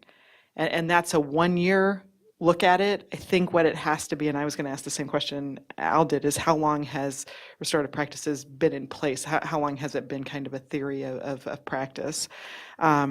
Because I think what we have to continue to do is be able to demonstrate that it is working. And really what schools are taking on in many ways is trying to scale behavior change and scale expectations that maybe students aren't learning anyplace else. And so I commend you for the work that you're doing. I guess the question that I'll just maybe ask of you is, how in explaining to parents and when you get them in and maybe this isn't their parenting style, how do you build buy-in into this sort of a practice, and then how do you encourage them to support it at home as well? That's a great question. I can speak to the parent nights that I've been able to attend and connecting with families. I think one of the really positive conversations that's come out of that is talking exactly what you talked about. Is conscious discipline talks about, they refer to it as your CD-ROM. Actually sort of your childhood and your upbringing and your default that we all have. And so recognizing whatever that might look like and the exterior things that created that. And then once you're aware of it, then recognizing sort of what does that look like. And so the way that we speak to our kids becomes their inner voice. And so those are powerful things and tools that parents can be aware of and they're connecting with. And then I think one of the ahas too was looking at behavior as a form of communication. And so just kind of opening up some of that dialogue and recognizing that discipline isn't something that you do to a child, it's something that you can develop within them. And that's really spoken to the families that I've connected with. And it's been a beautiful thing because that can look whatever it needs to look like at every home within that. So it transfers. One other question maybe for teachers, because we're all human and sometimes we just get very frustrated. How do you train them through that? And as a parent, how do you train me through that? When I'm ready to. That's great. I've probably had the most success by using myself as a reflection tool of, even though I go out every day and I do this work, I'm still working on it myself. So I do bring up occasionally some of my own ahas as I go through life with my 6-year-old and 2-month-old. And so I think one of the things we talk about too is like in the history of telling people to calm down, no one's ever calmed down by being told to calm down. And so just kind of recognizing some of those pieces. To speak to the teacher training piece, a lot of it comes back to that brain state. We know that for adults, we have to be in our calm for a child to feel that. And so it starts with us. And so taking that pause, using that deep breath, and so modeling those things just like we do math and reading. And so that's something that we can build throughout the day. The teachers also enjoy that feedback of recognizing feelings. And so I'm not mad, I feel mad. And so some of those little nuances have a powerful tool that it really gets in their hands, and the kids are picking up on those pieces, and it's very well received. Yeah.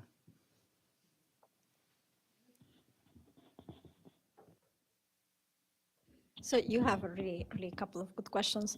One of the experiences that I want to share being with after school programs is that most of the times what I found parents is not that that wasn't their parenting style, is because they didn't have other tools. So sometimes like what doesn't work for one, like, I don't know, I figured a teacher, but in my case, directing after school programs, what didn't work for me with their kids, it didn't work for them either. It was, and what worked for them in their hand, it also will work for me. So it was a good learning in that part, and I figured that has to do with that. But you were asking about how long have we been doing restorative practices? And it's been a very long time. I do remember being in those after-school programs like probably 10 years ago when we started talking about PBIS. And I like the way that you described it, Shannon, when you said that this is like what did you say? That this is the rebound? You were saying Reboot, yep. This is the reboot.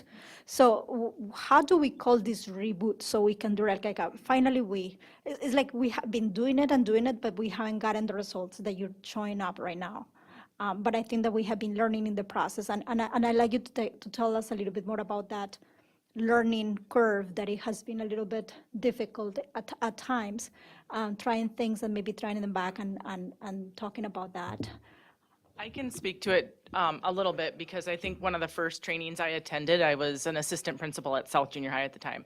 And so I went in the summer and I got this great training.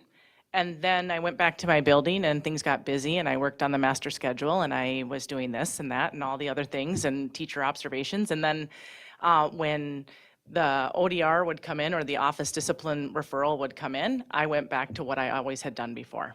Right. And so, I wasn't comfortable leading a circle. I didn't know about respect agreements. I didn't have a culture started at that school at the time that really supported digging into that work. And so if you do a training in the summer and you don't have a follow-up plan to really support the work with intentionality, it just falls flat. And so that is the key right there. It is, it's great training for people to have. And the trainings we did previously, it wasn't leaving the village. It was, I think some of them might have been through MDE and like I said, very good. But it was around circle training and it didn't really get into the why as much as Leaving the Village does with Kelvin Oliver. What I had the opportunity to go out and see him in Minneapolis. I think it was a fall or two ago. And when I saw him, it just clicked for me for me to say, this is what our administrators need to hear, this is what our teachers need to hear, the why behind it, and that when you have 28 kids who don't repeat the offense, you're saving time because now I'm not getting those ODRs, those discipline referrals coming in for those 28 kids anymore. I'm not making those parent phone calls on that side of it. I'm not doing the suspension or the discipline reports. You're spending your time doing what Jenna was talking about, which is about building relationships with kids. And so it really, when we kind of took on restorative in student services, and I'm no lie, just this summer was our first training. It was really clear to us that we had to have a plan for that coaching piece, and that really is the intentionality behind it, so that when it came time to do it in your school, you don't feel alone. So our teachers, our staff, our administrators know if they need support, they've got support. So I think that's a key piece. Yeah, I'll just add to that too. One of my mindset shifts that I've made myself personally is this idea of compliance versus best effective practice, right? And I can put a poster on the wall of respect agreements, but if I'm not going to go and talk to the respect agreements and use that, it can sometimes, like Shannon was saying, fall behind, and we kind of fall into the old ways that we were doing things. So I think that compliance versus effective practices, and now the best part is they have someone there to guide them in that. I get to go into those buildings and support them and coach them and make sure they're using those pieces because we are seeing some really good, impactful things already. Monica and then Natalie. So one last follow-up about that. So you're saying that we now are getting training internally to restore circles ourselves. So are we no longer using what was it called? Secretary of State, CER, what is the conflict resolution thinking organization? I can speak to that a little bit. We had a contract with conflict resolution and we were using that through CAP previously, but I'm not aware if we renewed that contract or not right now because we are doing that. It's the training that we did in October 10th and 11th was a train the trainer model. So it allows us to be able to have, I know we got him spending a lot of time over in CAP and over at RISE supporting that work right now. Yep.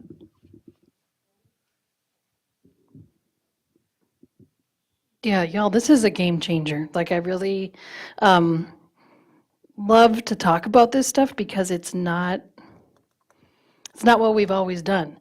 And I think, so our community can say to us, and what I heard a lot when I ran for the school board the first time is we have to solve the discipline issues in our schools. And then at the same time, our community can be confused as to why we're doing SEL and say, well, what about math and reading? But when you look at that percentage that you said about self-regulation, that 40% of young children are missing that, you can't do math and reading if you aren't self-regulated. And so it's definitely that chicken and the egg thing as well. And thank you for showing that history of discipline too and understanding, and I'm going to be in Zach's field for just a minute, but like, this is what we've done as a nation. We've put people in jail, and that hasn't worked because there's continuous repeat offenders for multiple reasons. And the same thing that I've heard from communities, especially marginalized communities and poor communities, that the cycle of what's happening in schools, that school to prison pipeline, is very real. That if we take discipline in the same measure that our prison system has taken discipline, then that is the student following from us, going right over to where Zach is, and that's what we don't want, of course. And so it reminded me of the way we are changing the way we're thinking about reading. So that's radical in hundreds of years of education to all of a sudden change the way you're doing something, but that's what we're doing. We know better, and so now we're able to do better. One of the things, the reasons we had this come to the Achievement Integration and Equity Committee, and that's kind of how it came to the board, is because this is directly tied to achievement. So the two things, again, in our community that we hear is what's happening with our achievement, what's happening with our discipline, and this is the direct, the thing that we're doing for both of those things, and it's working. I remember 4 years ago seeing in our discipline numbers, the multiple students who had multiple offenses. And knowing that behavior is communication, like y'all have said, like that breaks my heart for that student because they're coming dysregulated every day. And for that relationship to be built and for them not to repeat offend again the rest of the year, again, game changer not only for this year, but for that child's life. And so it's, I know it's a lot of work, and I know we have to put resources into it, but I don't know that there's anything more important that we do, especially for our kids. It is an equity issue. Because, so, I'm gonna say one more thing.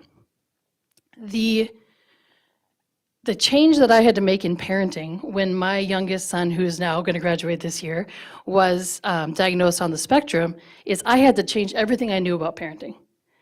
I could no longer be the Texas-born and raised girl with like really harsh discipline because he didn't understand that. He also didn't understand by my face, he couldn't read my emotions. And so when there was that picture up there of the dolls that the student was looking at, that's what we put on our fridge, and it was, here's the different emotions, now go to the fridge, what emotion are you having? He didn't know until seeing it because he didn't know what he was feeling.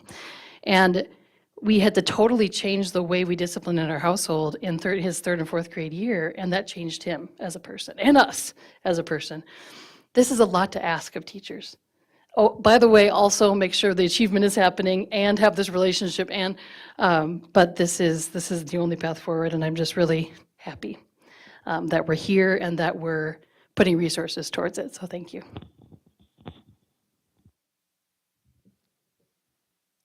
Anybody else? Zach? We're trying to put you out of a job here, so. Good.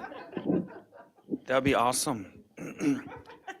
Just going to build, so it's the big picture. I've spent a lot of time sitting across the tables from gangsters, thugs, sociopaths, and just a lot of people with ACEs scores and trauma, 7+, right? That's the average in my office. And we discussed some of these concepts and the work I do with them. And it feels like, okay, at least once a week, so man, they should be teaching this stuff in school. These are people who might not ever step out of an institution for the rest of their life. They get it. Man, why don't they teach this stuff in school? And so we are. And we know that even bigger than all of this, to me, I mean, this addresses everything from school shootings, I'll say it, to drug abuse, early unhealthy sexual behavior, gang violence. This is all of it. Because, and this is from the CDC, right, is about school connectedness. And they started doing these studies after Columbine. School connectedness happens when students believe that peers and adults at the school care about them. This belief is important because it has been proven to increase safety and reduce the likelihood that a student will engage in all the behaviors I just listed.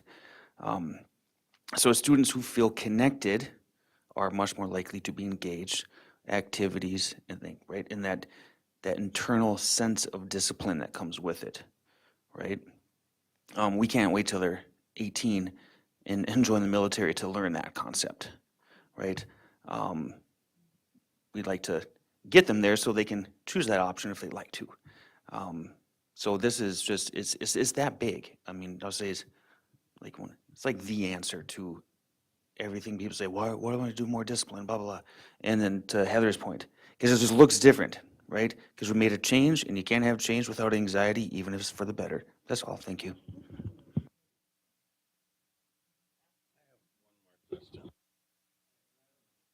If the question's appropriate or not, but students act out for different reasons.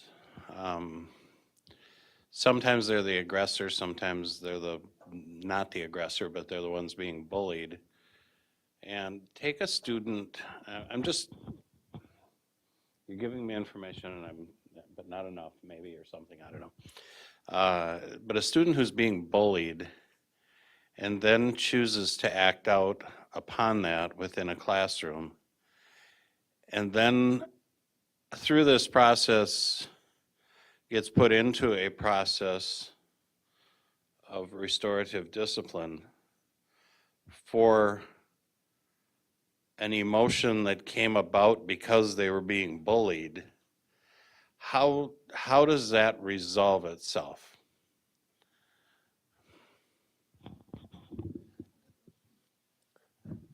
I think the restorative circles, we talked about community building circles that are more of like a let's all get together and let's talk about building those relationships in the classroom.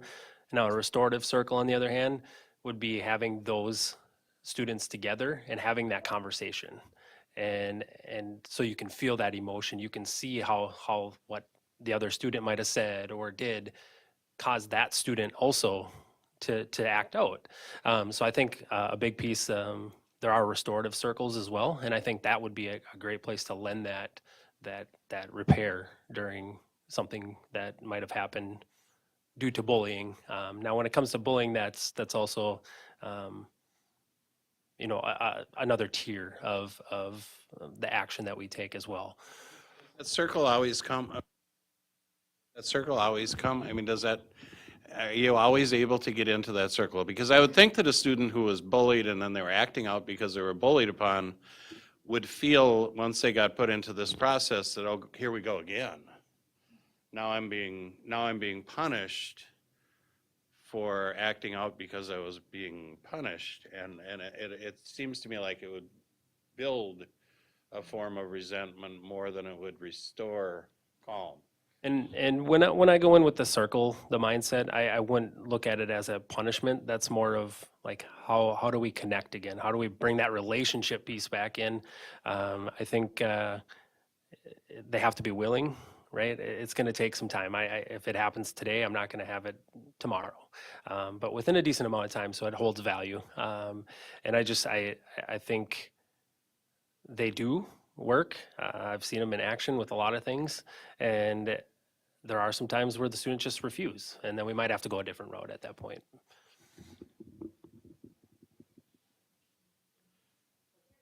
So, not afraid to admit, I was that kid, right? Got suspension. I got the in-school suspension because, I wasn't the aggressor, and the aggressor would get out-of-school suspension.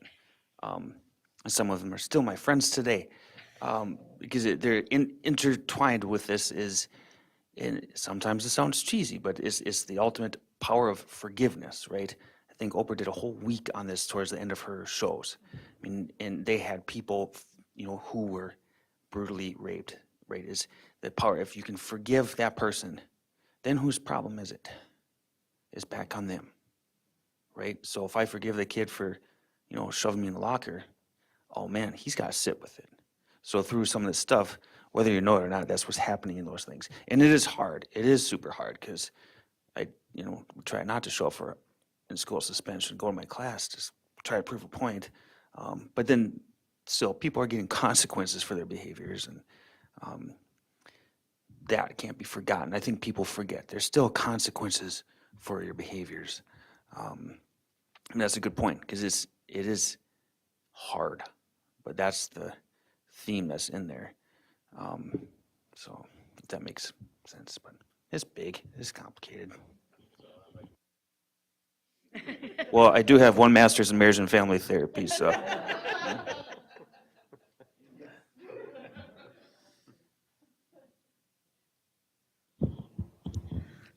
This was a great conversation. Thank you, guys. Very informative. Anybody else? Any questions, comments? Okay. Thanks, Mike. Thanks, Carl, Shannon, Carol. Appreciate it. Excellent presentation.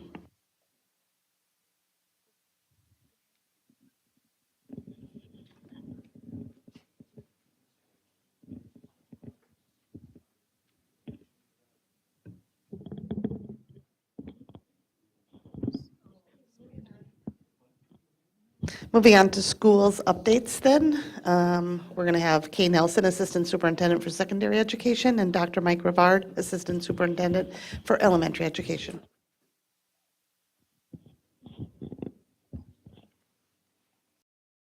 Haas, Superintendent Putnam, and members of the school board. We are back in February to go over schools update, Assistant Superintendent Nelson and I, regarding how things have gone in January. So I will be starting with preschool tonight.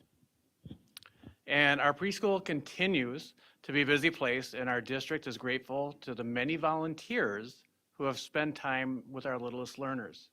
So tonight I'm highlighting some of our St. Cloud Rotary who have done some volunteering with us. As we know, the St. Cloud Rotary is partnering in the funding of our Preschool for Success program, and almost 100 3 to 4-year-olds are benefiting from being part of this. Our local Rotarians, though, are also volunteering in these preschool classrooms as we prepare students for kindergarten. Here we see two of our Rotarians, Dr. Gayla Holmgren and Gary Madsen, volunteering with our 4-year-olds and working on creating ginger. Our students are learning about their colors and counting during these activities. And when I checked in with Gary and Gayla, they told me that this was incredibly rewarding for them as they're giving back yet again, not only through some of the financial donations they've done as a St. Cloud Rotary, but also through volunteering. We want to thank all of our volunteers as they give us both their time and their treasures. For our preschools this month, I'm going to highlight a little bit about some of the incredible learning and opportunities that's occurring inside and outside of the students' homerooms. At Kennedy, we see Mrs. Haig's kindergarten class very excited to play the xylophones and the glockenspiels, which is not a word I get to use very often. As I look at these young faces, though, I see some intense concentration and learning, but I also see a lot of fun.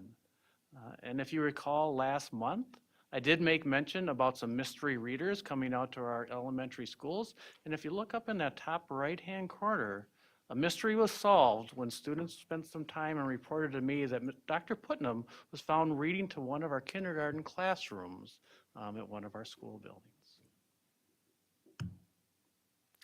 Our elementary schools were fortunate this last month to hear from our high school ensembles during their music tour day in January to some of our elementary schools.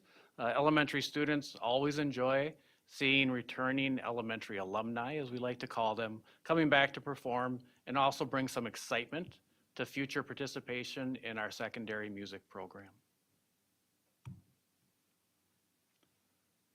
Art continues to be an important instructional time for our elementary students. At Madison, we see our budding artists in Mrs. Meyer's art room working on their drawing and painting skills.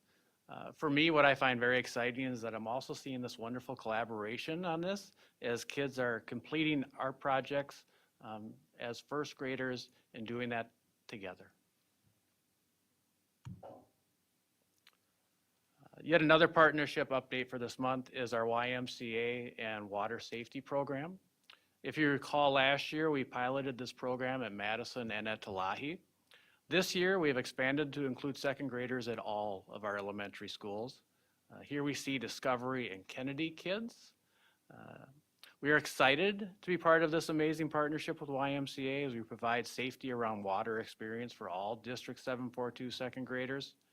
The experience continues to include on-site lessons for each of our second grade classrooms, with 3 subsequent YMCA field trips to participate in safety around water lessons in the pool.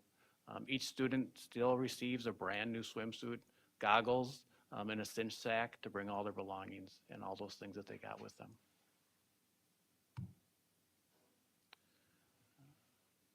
Families at Kennedy joined on January 12th for Family Fitness Night as they concluded their fitness week at Kennedy.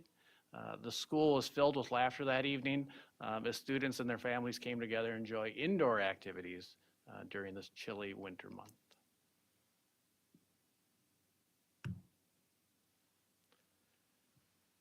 As I previewed last month during the school update, we did host our district spelling bee on January 9th at Tech High School. These students, if I remember, went from performing well in their homerooms at their schools, competing against other students in their home schools, and then to being up on stage at Tech representing their school. We send out our congratulations to all of our participants, particularly our elementary competition concluded with 3rd place going to Bryn Hiltner of Kennedy, 2nd place to Zephyrin Breger at Westwood, and 1st place to Riley Foster of Lincoln with the winning word antigen. And with your announcer mispronouncing probably, that was me, and was caught by all 3 of those wonderful judges to my right and saying the word is pronounced probably, as those students looked at me very confused. So the regional spelling bee contest will take place at the Resource Training Solution on February 17th, and we congratulate all of our participants. Lastly, as we know, this is an exciting month when we start our One District, One Book event. At our elementary schools, staff have prepared their buildings for this exciting event, as we see over on the top left, as we're getting our media centers prepared. We see that the big reveal again this year happened at Shields this past Saturday, and Shield has been a great partner in our One District, One Book. Tech High School National Honor Society and members of the retired and senior volunteers there to work with kids in their families. And on the far right, our kids and adults at our schools show their enthusiasm as we prepare to pass out our One District, One Book, Escape, from the Mr. Lemoncello's library. And that concludes our elementary update. Okay, moving to our secondary schools update, I'm excited to share how our student voice summits went. You may recall these were actually supposed to happen in December, but the weather did not cooperate. So we kicked these off right as we entered January. And so I'm going to just show you, kind of give you a summary of what the students and staff did, and then share some pictures. So this slide is what was shared with the students. The outcome we want to hear the kids' voices, how they can help contribute to that safe, healthy, positive learning environment, and kind of goes to what Jason was speaking about earlier about having ownership of your own learning space. So as the kids came into each site, we had our South Side Summit, of course, with South, McKinley, and Tech High Schools, and our North Side Summit was Apollo, Kennedy, North, and McKinley. And so all of the schools planned together, and the students were given the same questions to respond to. And so I'm going to go through those questions first. Dr. Moretti, you can go next one. So the first question was, what do we want the adults in our building to know about us? The students were given these sentence starters to kind of help the conversation get going. At both schools, they started with students in their own school, and as each question rolled out, they started to mix the kids into different groups. So we started out with just middle and high school, and then by the end of the morning, they were middle and high school mixed together. So there's a variety of responses. I'm just going to share a couple of these. Oops, can you just go back? And so Couple of the responses that the kids gave to this one were, I want staff to know that sometimes we have bad days, and they shouldn't base our entire personality off of those days. I want staff to know that everyone's brain works different. Some people need more time to figure it out. Students don't always seem happy because sometimes they were overburdened with class struggles and friend struggles. I want teachers to know how important it is for students to be involved, and that many of us are. I hope they understand how tough that can be to manage.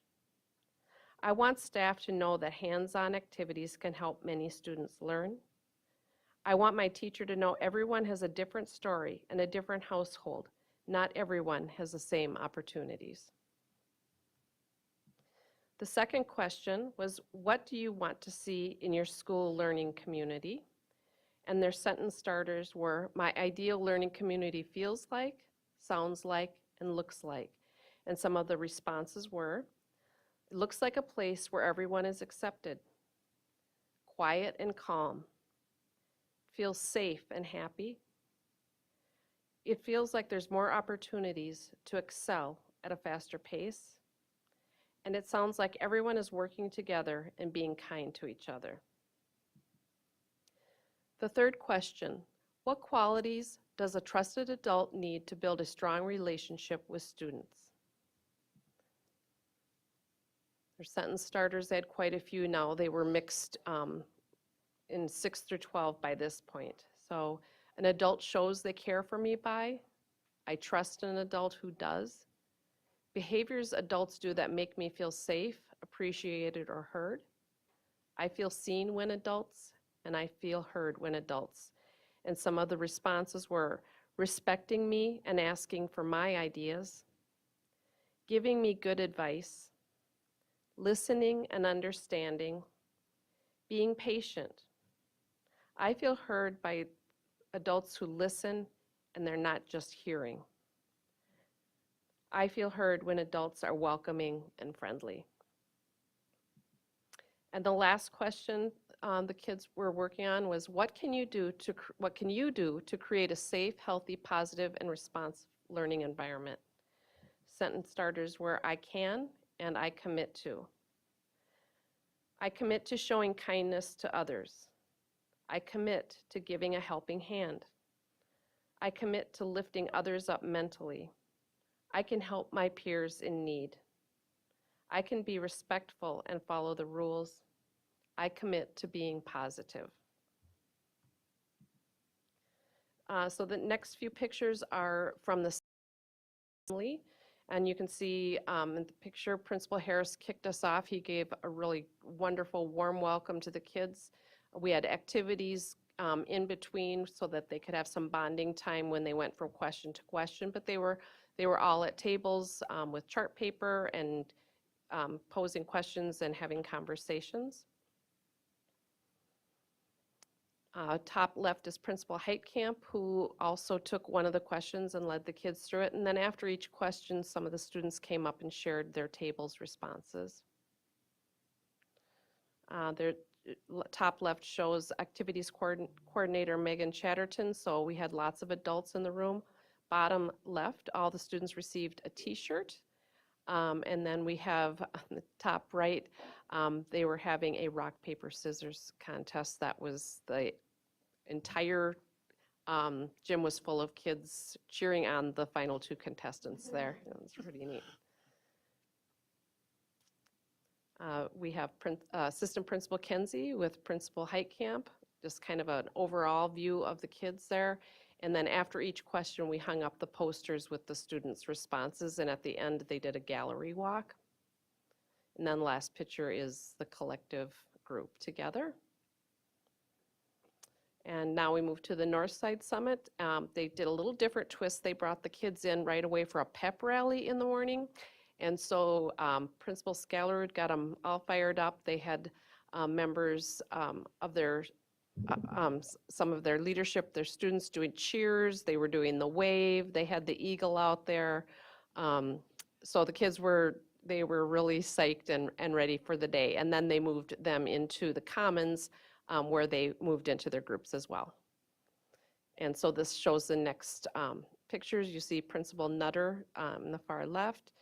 And we have Laura Fries, who's an assistant principal at Apollo High School. She really took on a bulk of a lot of the organizing and leading the kids through the questions.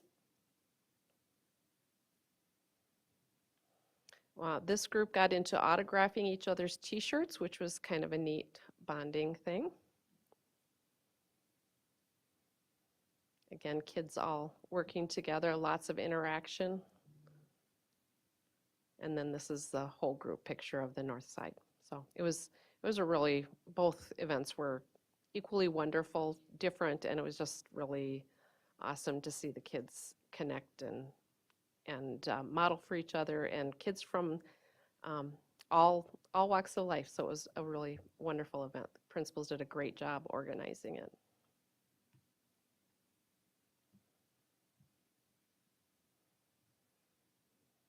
Thank you. Okay, left for this evening, we have two board policies. First one up is reading for Board Policy 299, Legal Counsel, and it's no suggested changes from the original 299, correct? That would be correct. Okay, so we'll move on to our last item for our work session tonight. We have a first reading of proposed revised Board Policy 214, which is out-of-state travel by school board members. And Kay, you have that one? Yes, I do. This policy just has one recommended change, and it is the highlighted there, just changing the word from reimbursement from the school district should be pre-approved by the school board to shall be pre-approved by the school board.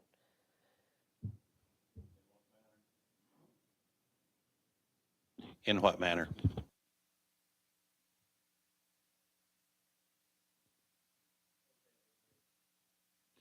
Pre-approved by the school board chair, pre-approved by the school board by a vote, pre-approved by the school board by a nod.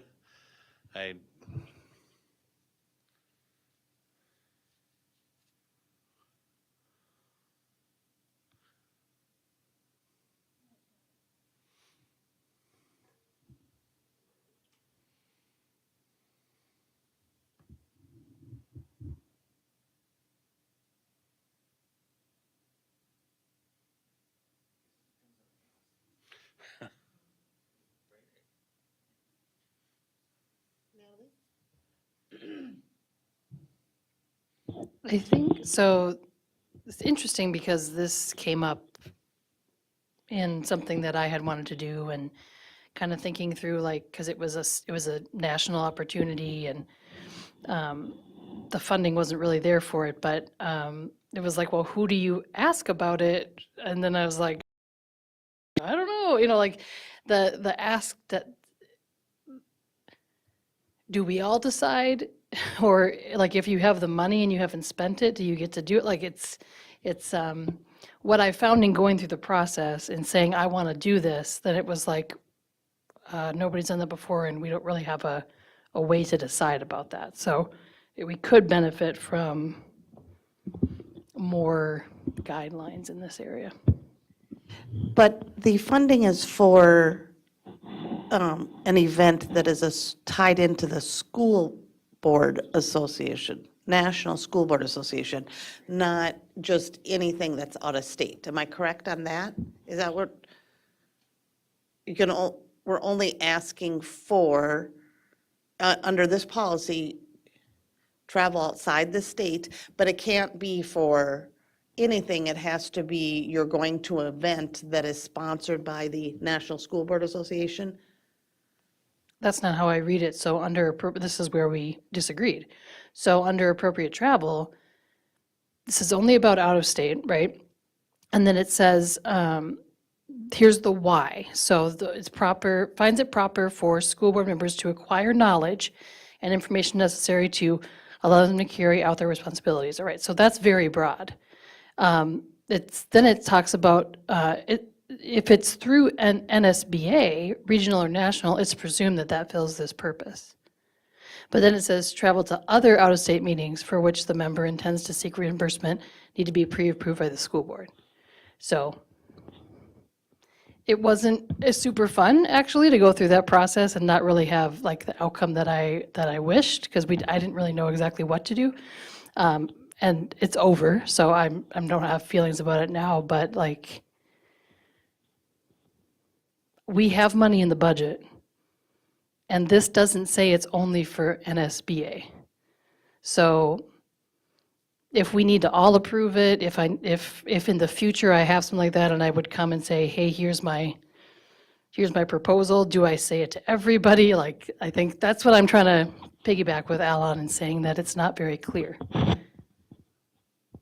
Go ahead, Al. Well, yeah, I'm going to say it's not very clear. It says that travel to meetings of the National School Boards Association is presumed to fulfill this purpose. So it's saying above, the purpose is to acquire knowledge and information. Okay, so it's appropriate.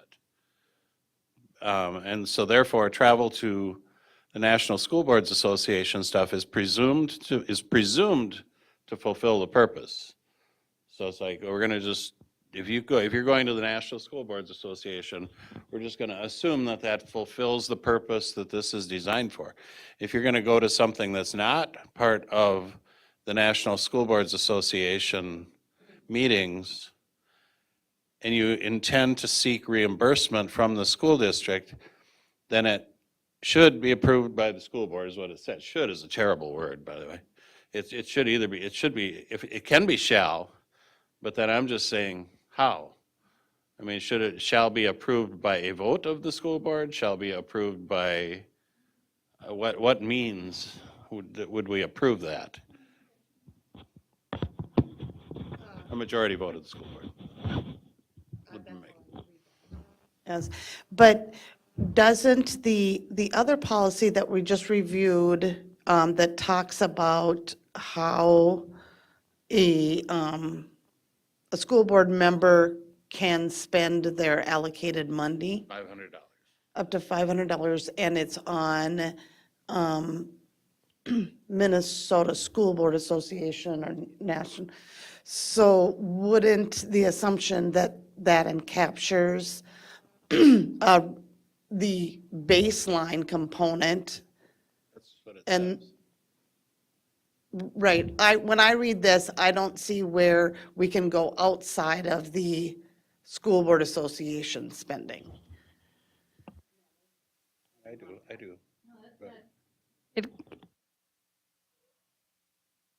It's clearly in the last sentence giving it out there.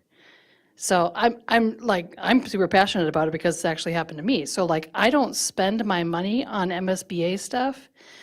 I've done, well, I wanted specific equity trainings, and MSBA has one, and it's good, and that's it. So to me, why should it be that we have to do NSBA or MSBA only trainings when we even are also a part of AMSD, because we don't really look like, it seems really interesting that, it seems really not okay that if we have a $500 budget, that we couldn't say as 1/7 of the board, this is the training I want to do. And if we want to do a majority vote, then fine, but like, who are we to, why would we want to be in that narrow lane? I guess is what my question is. Al, then Monica, I want to jump back in. Go ahead, Al. I would say that, I mean, I agree. I agree with Natalie. When you read this, it's saying that there isn't out there. It's saying that it's presumed, if you do Minnesota School Boards or National School Boards Association thing, it's presumed that that fulfills the purpose so that you can use that $500 for the one of those things. If you're going to go to something else, then you have to seek approval from the school board. And I think the reason, in my view, the reason that you wouldn't just be able to pick anything that you want to out there is that this isn't for, it's not for personal gain, it's for the gain of the board. And therefore, if you're going to spend Very few people spend any of this money, by the way. If a couple $100 of it gets spent every year, I'd be surprised. But if you're gonna spend $500, or in the case that you're gonna say, hey, nobody else is spending theirs, I'm gonna spend $1,500 to go to a training, then it should be in the interest of the board. It shouldn't be of personal interest or personal gain. And that's where I think that the wording that it should be approved by the school board would come in. But again, I ask how. That's all. I think it needs to be clear in what manner the school board would approve it. Monica? I agree. I think I would recommend that we have it shall be approved by majority vote at a school board meeting. I'd like to add that. What concerns me is when I go back to the other policy and we're saying that in-state trainings by school board members need to fall under school board associations. But then we come to this policy and we're saying, well, if you want to go out of state, we're willing to discuss opening up the door for anything, for any other topic, which is dangerous to me. Because what if I came and said, I would like to go to California to attend a training on language immersion and why it's racist? Then we would vote you down. I mean, This board would, yeah. but then maybe a different board wouldn't. And is that a good use of taxpayer dollars?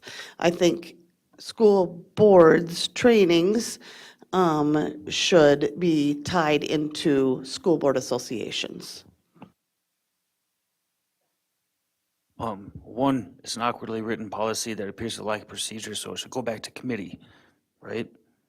Two, I'm assuming, and I believe that the reason National School Boards Association is part of this is because we may have had school board members who were elected at the statewide level through the Minnesota School Board Association as a delegate to be representing our district in the state at the NSBA. So but either way, it needs a lot of work. There's no procedure within this policy that's awkwardly written.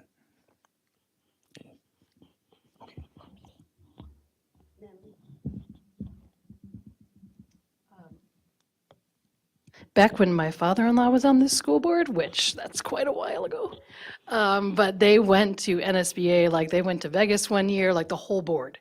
And they could bring their spouses, but they had to pay their own way. So I'm just saying there was a different time back in the 80s and 90s. I would like to see, I hear Shannon's confusion with what we just passed versus this, so I would like to see both policies looked at and aligned and procedures put into them and then brought back to the board. And I also want to say we're adults. So like, here's the deal. The community puts us in these positions and $500, y'all, good night. That's hardly any money. Should we spend it wisely? Of course. But to not have the autonomy to say, this is what would really help me in my Achievement and Integration and Equity Committee, which I'm a part of, which I'm in charge of, right? And to not be able to come to y'all and say, this is the why, it doesn't seem like, it doesn't seem like we're treating each other like we should treat each other.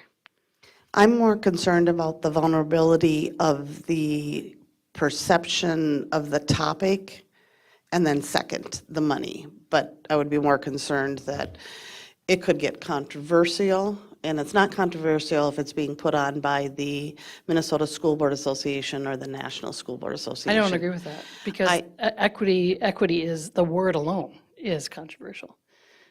So we heard that today from one of our speakers. So like, if it was found out that I went to an equity training through MSBA, it would be controversial. So to base what we do on small voices in the community that come and talk to us, that doesn't seem like good leadership to me. Yeah, we do things based on Minnesota Department of Education too, that there's that foundation on there. Monica?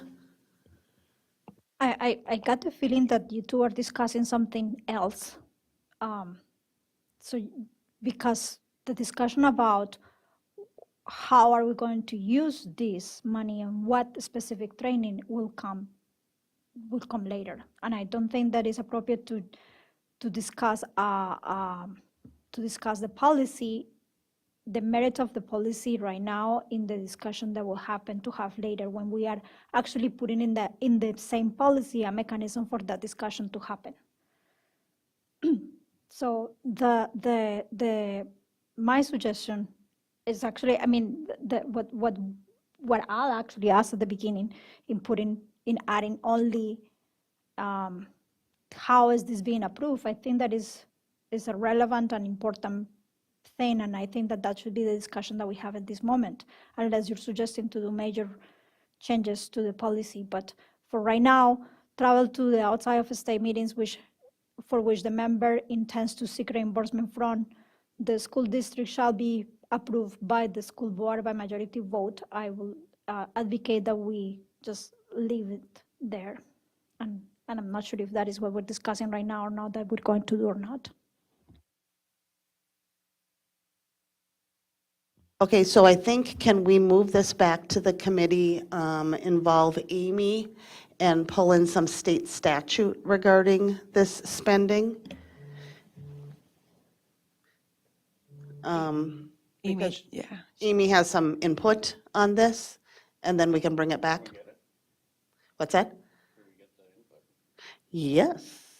Yes. Want it now? All right. Hold on.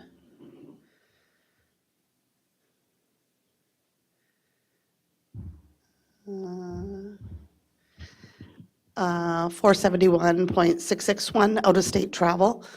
The governing body of each statutory or home rule charter, city, school district, etc., must have on record a policy that controls travel outside the state of Minnesota for the applicable elected officials of any relevant unit of government. The policy must be approved by a recorded vote and specify when travel outside the state is appropriate.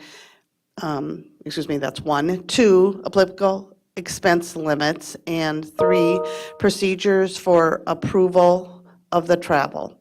The policy must be made available for the public inspection upon request. Subsequent changes to the policy must be approved by a recorded vote. So the process is,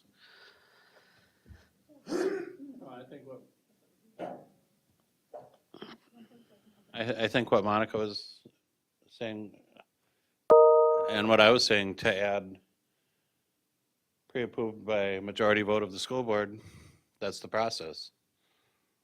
a vote, yep. Yep.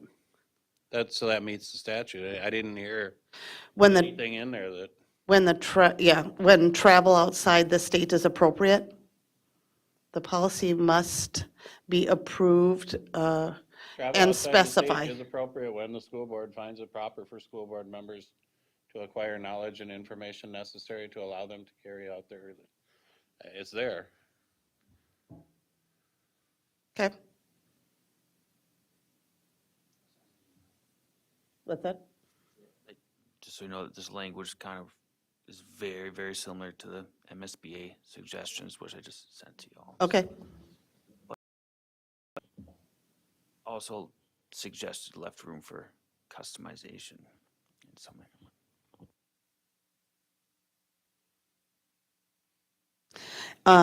How about the expense limits? Can I get a clarification on that? Are we pooling funding? Are we asking, is this approving or that somebody could ask for more money than their $500? Or is this part of their $500 that they wish that they would, is it 500? We raised it to 500. 500 even, okay. Is this, or what are we discussing, is the $500 or the ability to spend more than their personal $500? Just their 500? Okay. I thought I heard somebody mention the 1,500 because nobody spent theirs or something. So maybe I misunderstood that.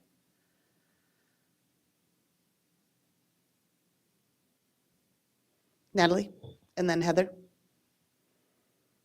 I think this is why policies are so important, because then people, when there's confusion, then it feels like and one person's idea gets another person's idea, instead of what does the policy say and how do we do it? Because we're all very familiar with with being the only vote, on one thing, and then the will of the school board is the will of us at that point. So the unclear part of this has caused friction, is what I'm saying. And so let's change that so there's not friction. And so we know a good path forward.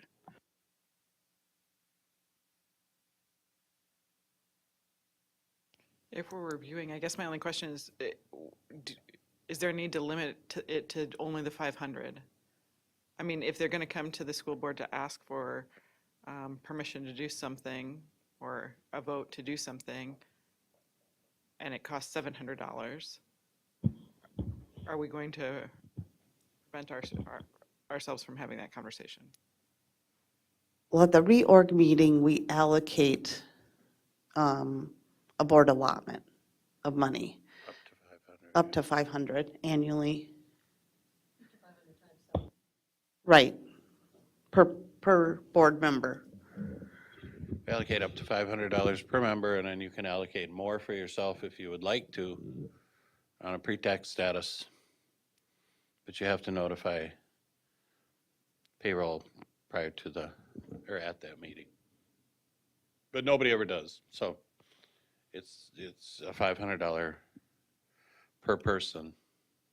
And I don't know, every time I travel a lot, and I mean, most trips are about $2,000. $2,000 to $2,500 is a trip for a week.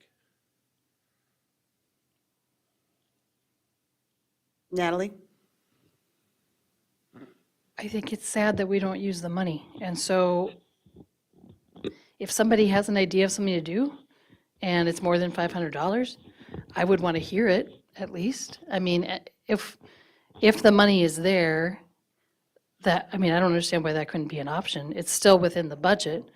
And if people aren't going to spend their money, then, and if one person wants to, I don't know that it needs to be in statute or in policy, but yeah. I think training is really important. And we have that budget for a reason. Can we just vote and approve, with the reorg meeting, we allocate $500 per person, and then somebody requests this, I'm assuming then it gets added to the agenda. Do we have the authority then, by majority of vote, to say, we're going to spend an extra $1,000 on somebody's, I don't know, do we have that authority to? And I'm not sure we want that It authority. seems to me like the proper thing to do would be, if we're looking to have $2,500 be the limit, then at the reorg meeting, we should say that we're going to allocate up to $2,500 per board member. I don't think it's right to allocate $2,500 and then play who gets to go. Because there's going to be certain people that are going to want to go. There's going to be other people that wouldn't go regardless. I mean, it's just, to me, it's kind of, No, I meant that somebody could say, I want $1,000 more. right, but nobody's prevented from going to any training they want to go to anywhere in the country. They can go as many weeks as they want to, but it's just not going to be paid for by the school board. Correct. Then we get, sorry. Monica? So I'm just a little confused with this because it doesn't seem like this policy addresses the amount. So I think that we are discussing this out of context, or out of order, actually. We should be really going to the committee and asking if we are interested in changing the amount or something, we should just really send it back to committee, not this back to committee. Tell the committee to look at that into policy. But this policy is about this traveling, and I really think that we should keep in topic. I was just going to say that, I mean, if there's not an opportunity, I get your point, Al, that there's nothing that prevents us from going, but we talk about in education all the time, access and opportunity. And there's no difference between board members and students in that way, in that there are some people who probably have the means to access and gain opportunity to go to conferences. And if we think it's important and in the best interest of the school, as representatives of the board, then I would just like the opportunity to be able to approve additional funding. I mean, I understand the baseline allocation of $500, that's fine, but there ought to be an avenue by which people can request if they so desire.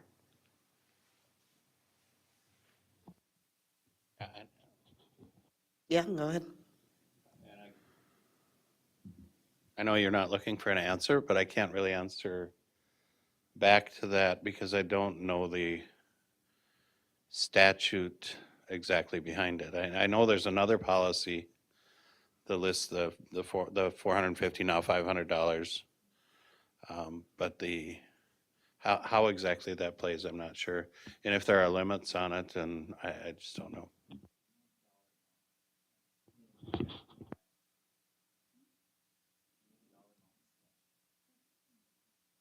Board allocates. The reorg meeting. At the reorg meeting, we allocate a dollar amount per board member. Right. So I think back to Monica's point and others, right, it's, this is separate, and then the next question off Heather's is, it sounds like maybe that exists in policy somewhere else, and we should find out what, right? Or is this the place, and then we got a lot of work to do? You can send it back. Okay.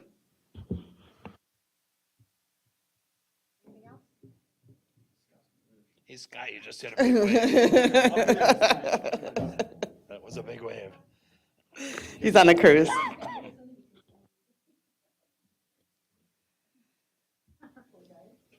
Okay, well, meeting is adjourned. Let's see, it's 9:17 PM. Have a good night. Thanks for watching. I'll be back the 15th, I believe. Thank you.